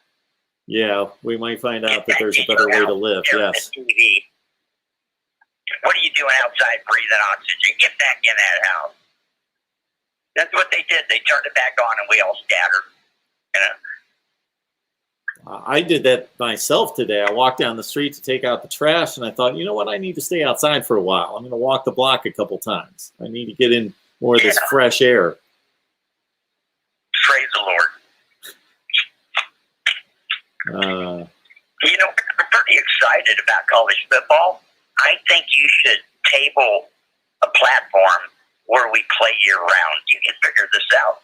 We will have the other conference championships for the ones that can't make the big game. And we got to rotate this shit somehow. There's no reason to wait 6 months a year. 6. It's more like 8. Yeah, you're right. Yeah. Yeah, the problem is trying to get certain people to buy into playing football like in April or May. I'd buy it. I mean, if there's not going to be no fans there anyways, like arena football now. I'm talking about people that have to actually go out there and play and that have aspirations of playing in the NFL. Whatever big money wants, they'll get. We could do this. It'd be year-round gambling. It'd be awesome. Nobody's watching golf and NASCAR betting on that shit. They need to make football year-round. Yeah, I'm not watching it. That's for sure. Exactly. Me neither. All right. When are you going to start a conspiracy theory channel so I can call in? And I know that you should be starting that. That's your calling, George. That's your calling in life. I'm shy. You're shy. Good Lord. Yeah. George, that's your calling right there. You got a built-in audience. But by the time you call me and Pigskin Pete and Uncle Lou, you would open up a YouTube channel and that thing would dwarf all of us in days, man. You would take off. Do you want to know why I literally don't do that? Here's a reason. A reason why you would start a YouTube channel? I have one. I've made 100 videos and erased them all just for fun. But I started 2 websites. I went to my ex-wife Mark back in the 80s, and I've never had a credit card or nothing like that. And I said, "Hey, can I please use your card? I want to buy some internet domain names." This was in the infancy of the internet, right? And I bought badboat.com and $5party.com. I own them. I have proof of it. I still have the original papers. Yeah. And 2 weeks or a month later, I wake up and I don't own my domain no more. It's registered from Rome, Italy. You know what it was? You know what I invented? Voting online. And I said, I don't care what the government says. We're going to vote every week on my website. We're going to ask real questions we want to vote on. They took that shit away in a heartbeat. I think if I try it again or start a YouTube channel, I might get shot in the forehead. So I quit. What are we voting on? Give me an example. You know what the first vote was, Mark? Give it to me. Should we stop war? Should we stop war? Killing people.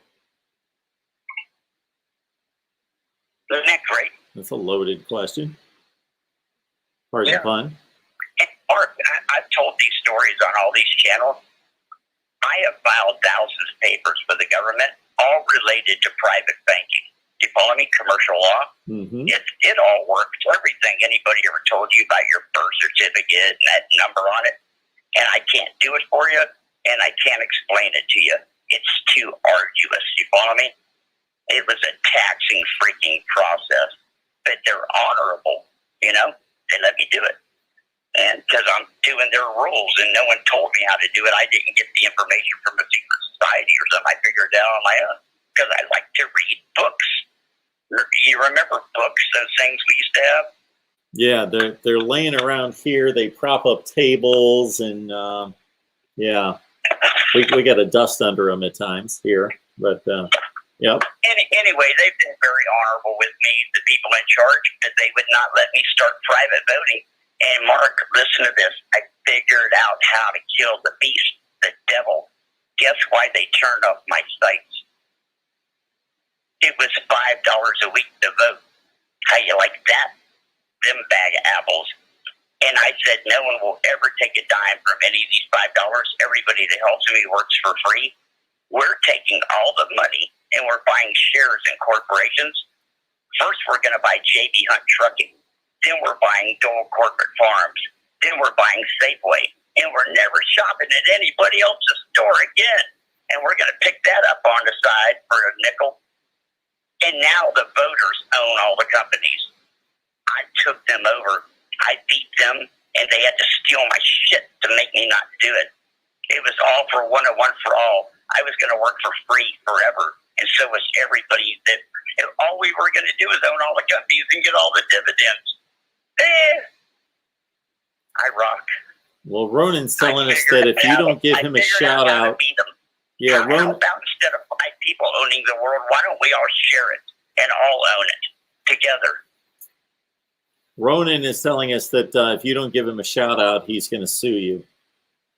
I owe Ronan $5. He did a $10 super chat for us. I love you, Ronan. We all do. My websites were called $5 Party and badvote.com. Mark, it literally took me a year to find a word with a vote in it that wasn't taken. I invented that word because somebody scrubbed the internet of every name that has vote in it. I tried I vote, we vote, our vote, vote. I tried everything. They're all taken, and I thought of bad vote, and it was there, and I bought it. And I had snap names paid to protect my domain, and I called them up. I paid you $100 to protect my domain. They said, "We're sorry, sir. We don't know what happened." And it was owned by a guy in Rome, Italy. I Google Earthed his address. He was right outside the walls of Vatican City. The guy that owns badvote.com, his name's Michelangelo something. And that's something. George, I've got the same advice for you I had at the beginning of the call. Start your own YouTube channel. All right, George. No. You have a good night. I'm going to join your Patreon page and play specific bets and get rich. That's what I'm going to do. Well, you can do that as well. It's a lot safer. Thanks, George. You have a good night. All right, love you guys. We love it. All righty. Bye-bye. All right. Oh, we're going to take another call here. All right. Is this one going to be about college football? Maybe. Mark Rogers TV, the voice of college football. Who's on the line? Hey, Mark. It's McD Sports 4. How are you doing? Oh, McD. I'm sure you have much to say here. I have several things to say. I'll try to go pretty quick. I'm not going to give you a top 20 coaching job list because that's just going to take too long. But I think the top 3 are in this order. I'll go Ohio State 1, Texas 2, and USC 3. That will be my top 3, and then I think it's just a minefield after that. But I'll say this. I'm happy because Malzahn got the job at UF. I think he's probably only going to be there for 3 years because I agree with one of the previous callers. He's going to get a big-time job probably in the next few years. But I'm going to name every job, just go through the conferences and tell you every job that's better in Central Florida. Okay. And we'll see the top 20. So I have 9 schools in the SEC that I would say are better than the UCF job. I think the Alabama schools, I think Florida, Georgia, South Carolina, Tennessee, Arkansas, LSU, and Texas A&M are all better than the UCF job. I think in the Big Ten, I would say Maryland, Penn State, Ohio State, Michigan, Michigan State, and Wisconsin are better than the UCF job. I think in the Big 12, I would say Texas, Oklahoma, Oklahoma State, and West Virginia are better than the UCF job. In the ACC, I would say Virginia Tech, North Carolina, Clemson, Florida State, and Miami are better. I would say in the Pac-12, I would go with USC, UCLA, Colorado, Cal, Oregon, and Washington. I would say in the Mountain West, I think Boise State does a better job than UCF. I think BYU and Notre Dame are better than UCF. All right, McD, I'm trying to keep up with you, but you don't have that many jobs in the ACC to be ranked higher than UCF. I have 5. 5? Only 5 jobs in the ACC are better than UCF. I would say 4. I would say Virginia Tech, North Carolina. Actually, yeah, 5. I would say Virginia Tech, North Carolina, Clemson, Florida State, and Miami. Okay. Those are the 5 I would say that are better than UCF and ACC. Okay. You're telling me that Colorado is a better job than Utah and Stanford. I definitely think better than Stanford, yes, with the academic requirements. You're telling me that Maryland is a better job than Ole Miss and Mississippi State and Kentucky. Yes, because they have a better recruiting base. They have a better recruiting base. They have the DMV. They have the DMV, but I think they basically have a better recruiting base if you argue that Mississippi and Mississippi State have to deal with all the schools that go in there and can take their talent away. Just because. Ole Miss have to cheat to win. Well, no. You got LSU and Alabama and all those other schools right there that can take all the talent up. But I don't know that Ole Miss and Mississippi State aren't better jobs than Maryland. Can I give you a reason for why I would say Maryland is better than Mississippi State? Sure. So I think Dan Mullen, he's the head coach of Mississippi State for 9 years. He only had 47 and 43 record in the FBC. I guarantee you, if he was coaching on Maryland in the Big Ten, he would be better than 47 and 43. He would have better talent. Maryland also just got new facilities as well. So, I don't know so much about Mississippi State's facilities. But I can tell you for a fact that Maryland just got new facilities. Okay, McD. Interesting take there. And you've got UCF. You had how many schools ahead of them in the Power 5? Did you add those up? So in the ACC, I took 5. SEC, I said 9. So that's 14. I took 6 in the Big 10. So that's 20. I took Notre Dame and BYU. That's 22. I took Boise State and the Mountain West. That's 23. In the Big 12, I took 4 schools. That's 27. And then in the Pac-12, I took 6 schools. So I think UCF is the 34th best job in college football. Okay. All right. I think that's pretty fair, although I got to think there are more than 6 jobs in the Big Ten better than UCF. But I think UCF has a better recruiting than Iowa. I think Iowa's probably the biggest debate. They have better recruiting than what? They have better. They earn a better recruiting state, but they don't recruit better than Iowa. Well, here's my thing with Iowa. Iowa has had 2 head coaches since 1978. Yep. And Sam. They're the type of school that I feel like, no matter, let's say they have around 500, they'll just keep their coach and whatever out there. I feel like they are big. They're big on transition. I think they have a great fan base. I don't think you see a big name out there in Iowa. And I think they're reluctant to let head coaches go. I would have to say Iowa wins more than UCF. They play in bigger games. They are watched by more people on television. They play in bigger bowl games than UCF. They produce more NFL players than UCF. There are the tight end school of college football. I'll give you that. So Yeah. if you want to put Iowa ahead of UCF, I guess you can. You convinced me, Marcy. Thir's the best school. Okay. I'll put Iowa ahead of UCF. Very good. All right, McD. I appreciate it. Yep. Have a good one. Really happy. Our man McD on the line talking about UCF. He's got him rated the 35th best job.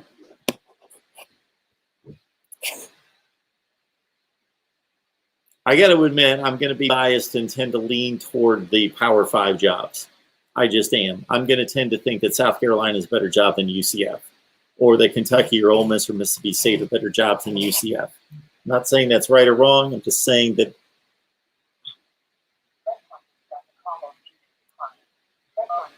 if you're talking about winning, you have a better chance of winning at UCF, but nobody's going to reward you for the winning. You're not going to get a shot at the college football playoff. Mark Rogers TV, the voice of college football. Who's on the line? Hey, it's Mr. Rubicon. How's it going, Mark? Hey, Mr. Rubicon. I'm good. How are you? I'm real good, man. Hey, your reward for winning at UCF is getting a better job. Well, it has been twice. Yeah. You're right. Yep. I mean, that's it. I guess you can get one poll to say you won a national championship and your fan base can talk about that for the next 20 years. But otherwise, UCF is not allowed to play in the national championship game. Not unless they basically, to win a national championship at a UCF or Boise State,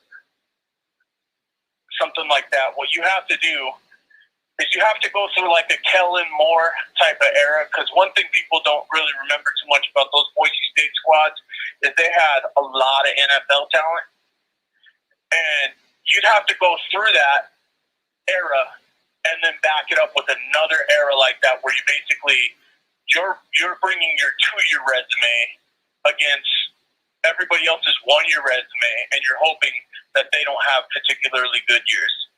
So you need like a 2-loss Ohio State while you're undefeated. You need like a 2-loss SEC champion. You need everything to go your way for like 2.5 years, something like that. Well, what are we talking UCF or are we talking top 20? What are we doing here? We can talk about whatever you want to talk about. The reason the topic was brought up was that Gus Malzahn made the comment today in taking the UCF job that it was one of the 20 best jobs in America. Yeah, it's one of the 20 best jobs for him to find his next job. I agree with that. Like, if you're looking for a trampoline job, UCF is a good job. You're not going to play anybody. You get to out-recruit everybody else. Yeah, I mean, from a head coach's perspective who's looking for a better job, it is top 20.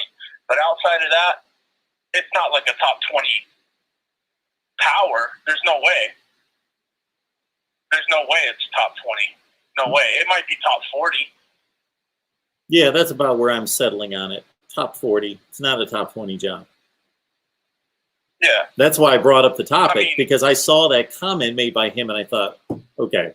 Now, if a coach would have made a comment that if Brian Harsin would have made the comment, I just got a top 20 job, college football, I wouldn't be talking about this. Yeah, I wouldn't have brought it up because I would have just thought he's stating the obvious. But as soon as I saw Gus Malzahn make that comment, I thought, there's our topic right there. Yeah, no. But for him, trying to find another job, it is top 20 for him. But then that goes into what you were saying about, like, what is top 20 for everybody. That could be individual things. I think as college football fans, when we're talking top 20, what we have to talk about is championships. That's the be-all, end-all. That's what it comes down to. That's what we are watching this for. Mm-hmm. And I could pretty much prove that. You take your fan base, no matter who you're a fan of. You know I'm a Miami fan. Yep. If you're a Florida State fan, if you're a North Carolina fan, Okay? Any fan base. I don't really care who your fan base, who you're a fan of. If you could go on at your school an Alabama run right now for the next 10 years like they have, or however, it's been about 12 years, right, since they've had Nick Saban. Yeah. If you could sign up for 12 years of Urban Meyer or Nick Saban at your school right now, knowing that you're going to get 5, 6 national championships in the next 10 years or whatever, and you knew that you could sign up for that, and then the NCAA would come in and strip it all and say, oh, improper benefits, or you didn't run your program clean enough or whatever, and you knew they were all going to get taken away, you would still take it. Because time and those memories are the things that they can't take from you. It's worth it. It's still worth it for 95% of the people. It would still be worth it. Yeah, Don't you think that's true or no? That's well, you're obviously answering that for yourself. I don't know if you're right or wrong, because I'm trying to think whether I would. You know, I'm going to take it in another direction. Make this analogy. I don't know how much you like baseball and basketball, but would you rather be? So Barry Bonds is known for cheating. He broke every record in the world, but he was a cheater. So that's what he's known for, and people generally don't respect him because of that. A-Rod's the same guy. I would rather have the much lesser career and be respected than having broke all those records and not be respected. Okay, but let me give you another example since we're talking college football here. Yeah. Reggie Bush. Yeah. No one runs around calling Reggie Bush a cheater. Well, it's a little bit different. So with Reggie Bush, he may have had to cheat to be eligible, or USC cheated for him to be eligible, but that didn't take away from his skill and his talent on the field. We watched what we watched. That's what I'm trying to say. Like even in Barry Bonds' case, we watched what we watched. Mark McGwire's case, we watched what we watched. We all saw it with our own eyes. Yeah, but they were bolstered by, I'm going to leave them alone. Leave them out. I shouldn't have brought them up. But they were bolstered by the chemicals that they were putting in their body. Reggie Bush was not. He was eligible.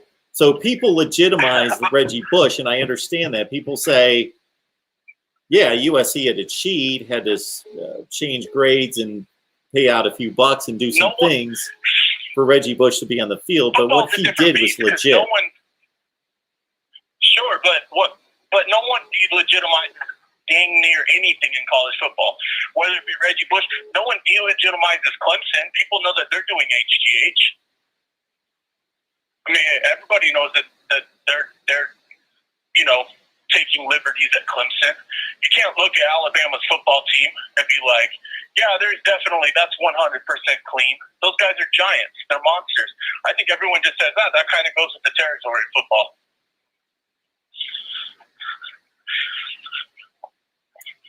Yeah. And like I said, a decade of your life, your team is on top of the world.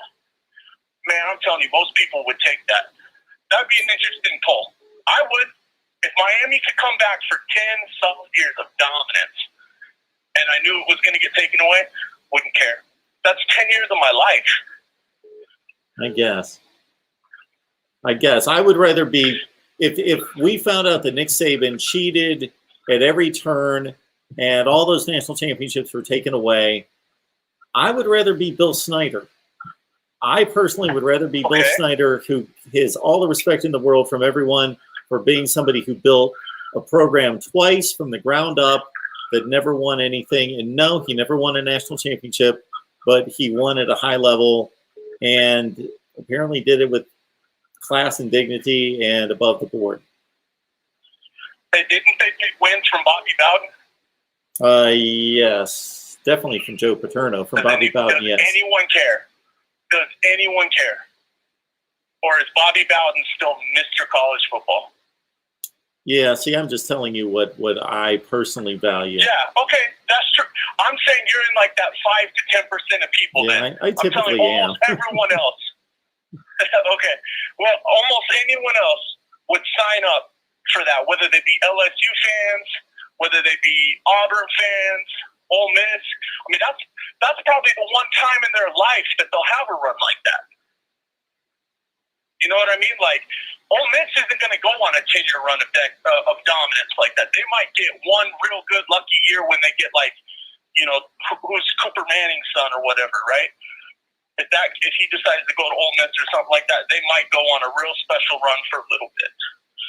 But otherwise, most programs aren't capable of doing that. And if you're talking about top 20, you know, your top 5 programs are definitely the ones that are getting to the playoffs every year. They're the most prepared to win championships right now. That'd be Clemson, Alabama, that'd be Ohio State, that'd be Oklahoma. Those 4 are probably the cream of the crop. And then on the next 2 would probably be Georgia.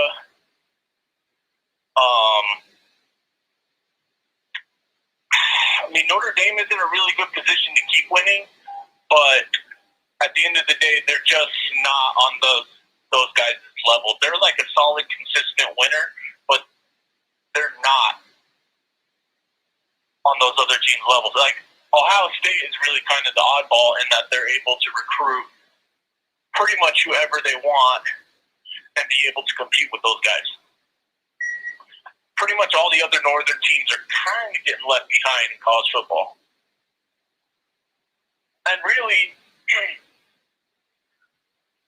it's the SEC.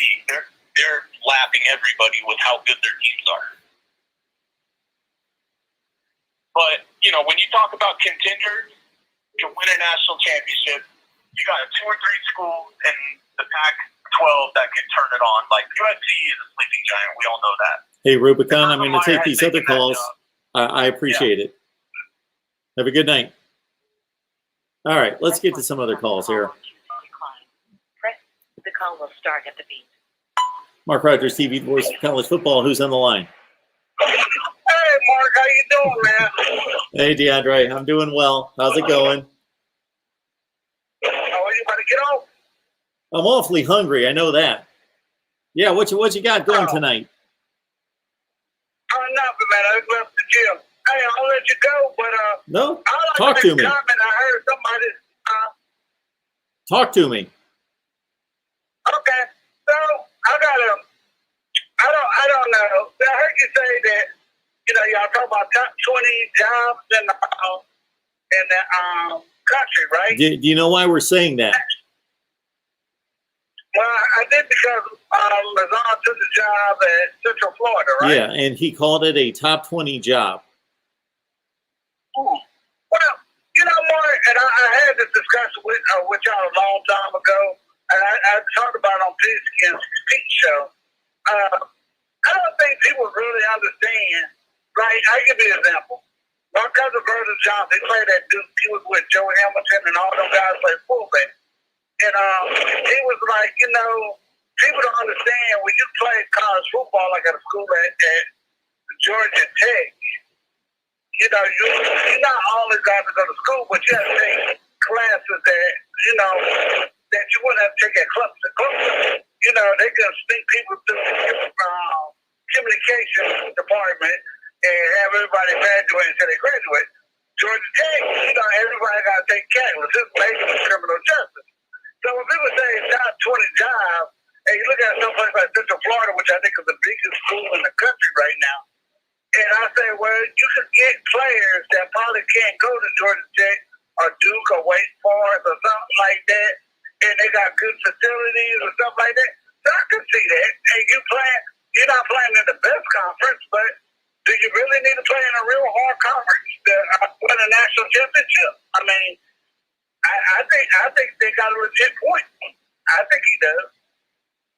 Yeah, I don't think it's totally ridiculous, but it did catch my eye, and that's why it's a subject. If that comment would have been made by Brian Harsin when he took the Auburn job, I wouldn't have brought up the topic because it's just obvious. But with Malzahn and UCF, I don't think it's a top 20 job in America, but I don't think it's a completely ridiculous comment, but I don't think it's anywhere that close to a top 20 job.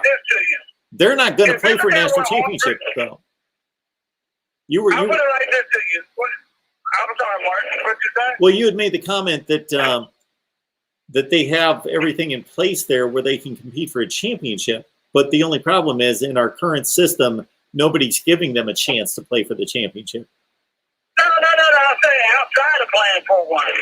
Oh, okay. I know that it's hard for them to do it. But let me ask you this. I would say this about Harvard.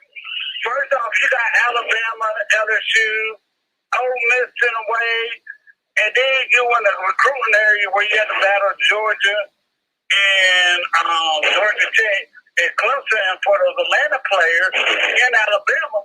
So you do got a harder job at Alabama. I know people say, well, it's about competition. Sometimes that could be a little bit overrated. Oh, sure. Look how many times, like, people like, hey, I want to see the best player there. So they give you a matchup show sometimes. Like, these players should play each other. But my problem with that is, let's say Clemson finishes first every year, Alabama finishes first. I think by your logic, Clemson will play Alabama every year at the SEC. And one of them are not going to get it. And that's the problem with Auburn to me. Is like, they're playing such a hard conference division where, like, LSU got a lot on all the talent in Louisiana.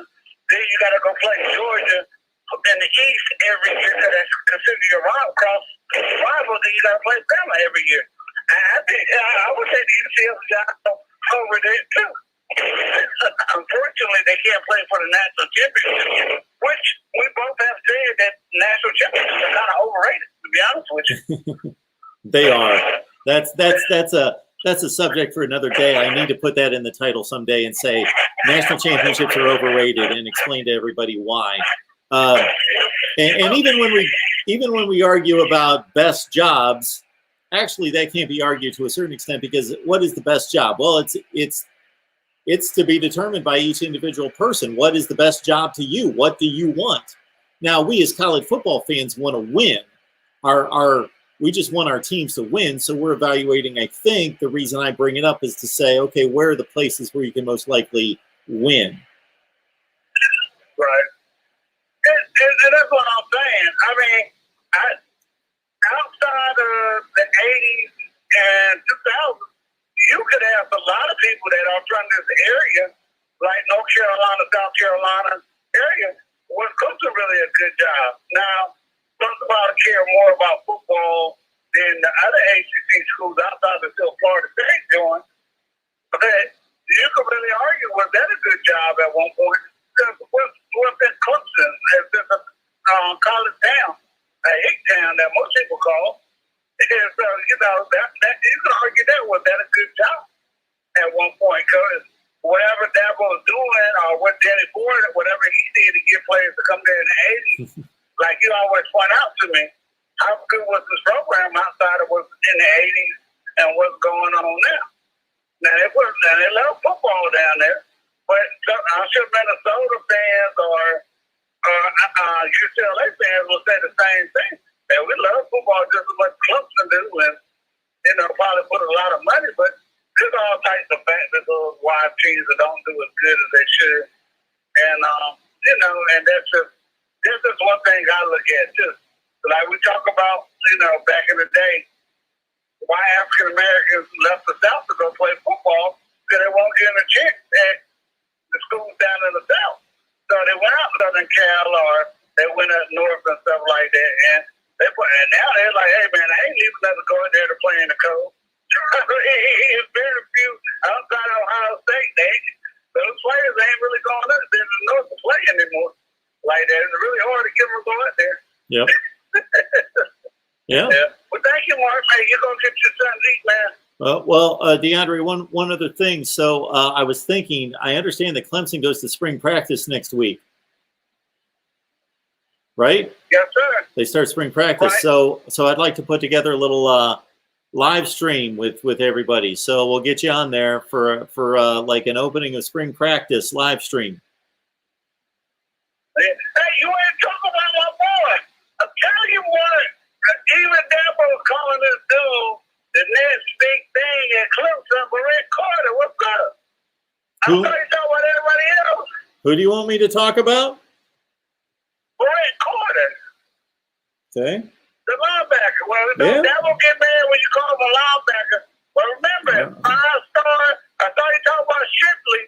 All right. But this guy right here played 5 positions in one game, Mark. Defense and offense. He was a 5-star player, man. You need to give that dude a shout out, man. All right. Look at him. We'll I thought you talk about Trotter and all of them. But I'm telling you, Dabo has said it. He's on the same level as Anthony Simmons. And remember, Simmons was a 4-star out of the state of Kansas. This dude, a 5-star out of the state of Georgia. And we know they play better football in Georgia than they do in Kansas. So, and I'm not saying he ain't going to get red-shirted, but Anthony Simmons had to get red-shirted. One more thing, Mark, before I let you go. Did you look at the fact that I was about Jesse Owens playing baseball in the Negro League back in the day? No, I didn't look that up. Took your word for it. Okay, I know we were talking about it. I was going to ask you about it next time I talk to you about it. But go look it up. He played baseball after his track career was done. Okay. All right. Mark, take care, man. Appreciate it, man. Have a good night. All right. Whoa, hey. Sorry, I cut somebody off. I didn't mean to. Telling you, I did not mean to. All right. Another one of my favorite comments of the night comes in from Mr. TW. Says, Super Chat works. So you can contribute a number of ways. The one in which I would like everyone to contribute, start by hitting the like button. So YouTube rewards us YouTubers and based on 3 things, basically. How many views you get, how long the people watch. So that means a lot. So that took away the whole clickbait thing a long time ago when people would just get a bunch of clicks on their video and people would watch for 2 seconds and see that it's garbage and there's nothing there. They'd move on. So how long people watch, how many people watch, and then also number 3, the like button. The engagement, the number of comments and the engagement, the like button. To get the videos that we produce into the traffic on the suggested videos, that's the key, because then that generates the big numbers. The numbers that we get when so I produce videos and the average video gets around 3,000 views. But I produce a ton of videos that get like 400 views because either people don't care about the topic I'm talking about or they just didn't cycle into those suggested videos. And then I might have a video every so often that cycles up and goes crazy, at least for my channel at like 15,000 views. And that's because not just was it popular, but it got into that suggested video. As Mr. TW is letting people know, you can contribute also in the Super Chat, or you can hit me up on Venmo, PayPal, or Cash App if you understand what the vision is here to do this for a long, long time and to make it better and better every day. MarkRogersTV, the voice of college football. Who's on the line? Hey, Mark, this is Chris. How's it going? Hey, Chris, I'm good. What's going on? I was listening to the conversation you guys are having tonight about places to coach, and I just want to give my 2 cents. Basically, when I think of places to coach and what's better than another, I kind of throw out the national championship as something that unless you're the coach of, unless you're going to go get a job at Ohio State or maybe Michigan or, Florida State, something like that, that even if you're in the Power 5, for most of the teams in the Power 5, there's going to be shutouts. There's probably about 10 or 12 teams that can legitimately compete, even in the Power 5, to get a spot. Yep. When I think about what happened to Baylor years ago, I kind of have the idea that when you have 5 power conferences and you only need to select 4 teams, if you're not a blue blood and they have another option, they're going to go with the other option. So, I mean, even if you are the head coach of Iowa, if you go on a great run one year and you think you win your conference and you might be selected, they probably go somewhere else, in my opinion. The other thing is the UCF job. Maybe Gus is thinking it's a top 20 job because next June that name, image, and likeness is going to hit in Florida. And so maybe you'll be able to get a lot better players there next recruiting season. Yeah, maybe. But that's basically all I have to say. One more thing. Actually, I follow UCF, and I know everybody here on Twitter goes crazy and wants to get into a Power Conference. And I've looked at the teams the last year of the Big East when Louisville, Rutgers was still in the division. I think that was 2013. That was the year UCF played Baylor in the bowl game. And I looked at what happened to those programs when they left and they went to the Power Conferences. And I wouldn't trade where UCF is today for what Rutgers and Louisville got. I mean, what did they get? I think UCF is in a better position right now than either one of those programs. I mean, they have more headroom, but I think they would have been better off staying in a league like this where they would be competitive to win every year versus, being an also-ran in the ACC or in the Big Ten. Yeah, so that makes a lot of sense what you just said. It depends what your objective is. We as fans don't care about who makes the money because we don't make the money. We want our team to win. And so to go to the Big Ten and be Rutgers or Maryland and never win anything and be kicked around by 5 touchdowns every week and make more money and play in front of more people in road stadiums, not in your home stadium, but on the road, I don't know how appealing that is versus being UCF.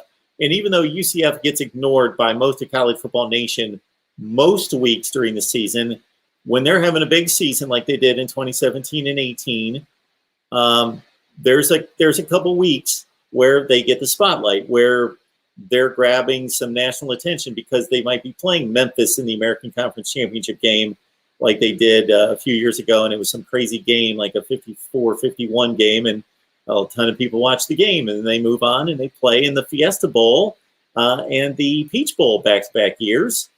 And schools like Rutgers and Maryland and the other ones that you mentioned aren't doing that. Yeah, I mean, I think about, the last year that Louisville was in the league, and I know UCF played Louisville this year. They haven't played since. Blake Bortles and Teddy Bridgewater played in the game in Louisville where UCF pulled it out. Louisville doesn't lose another game the rest of that year. And UCF goes on to they only lost the one game to South Carolina. I thought that was a Steve Spurrier, South Carolina. They were pretty good at that time. I think South Carolina ended up in the top 10. That was their only loss. Yeah, that was Jadeveon Clowney company. Yep. And I look at it and say, if Gus can come in here, get a little bit better recruit, he will always be competitive here. And as far as they're talking about, trying to expand the stadium or build a bigger stadium here, there is passion here for UCF to grow. And I don't think he won't ever make the national championship or anything, but he'll always be talked about. But I don't think that's going to be the case for 8 teams or 9 teams in just about every other Power 5 conference. Like that's they can basically forget that every year. Yeah, we really have 5 or 6 schools competing for the college football playoff, and then by extension, we've got about 15 or 16 that compete for conference championships, and then that's about it. The other 50 teams in the Power 5 never compete for anything. Yeah. So I mean, it's been fun. We've had our close games with the schools where we say that we don't play anybody, and we've been filling up our home stadium, and Yep. You know, I know another thing that, you know, since we lost our AD to Tennessee, and people used to make fun of him about his scheduling, you know, when he came here and he said, hey, look, we're going to play some lesser competition, but we're going to have more home games. It's kind of hard to get people excited when they can see you play somebody big on the road, but you know, you lose a whole extra home game every year, and usually you weren't even in a position to win that game. You know, we had a couple of years where we played Penn State and you know, Michigan, and we were, you know, we're a school where, you know, like the other group of 5 schools where you may have a good year or two, but as soon as those guys graduate, you're going to be rebuilding. And we're not Alabama or Ohio State where we got 5 stars coming to replace them. So absolutely. All right. Yeah, so appreciate the call. Good talking to you. All right, Mark. Thanks so much for the call. Appreciate that. All right, good stuff. Shanktopotamus. Glad that somebody remembers that I picked Alabama to beat Ohio State for the national championship before the season started. Before the season started, look up the link. I should send it out there. I picked Alabama to beat Ohio State in the national championship game, and yes, I did predict the Super Bowl correctly. Not before the season. I didn't even predict a Super Bowl before the season. I used to do that every year when I picked NFL games, but I didn't even touch the NFL this year. But I did pick, Tampa Bay to win the Super Bowl. Thank you, Shanktopotamus. Thank you, Ronan, and thank you, Mr. TW. Thank you so much for your Super Chat contributions. Everybody else, again, Venmo, PayPal, Cash App. I'd appreciate the contribution there as well. Here at Mark Rogers TV, the voice of college football. We'll be back here, I guess, at noon Eastern time tomorrow. I have committed myself to that, correct? And then we're going to do an Ohio State live stream tomorrow night at 6 on the Ohio State channel. All Ohio State comments over there. And I record with Steve Dace, Michigan Podcast, tomorrow. I also cut some segments coming up in the next couple days on Florida and Michigan. And who else? A few other teams. So they're coming your way. Our playoff system as well. Right here at Mark Rogers TV, the voice of college football. We will see you next time.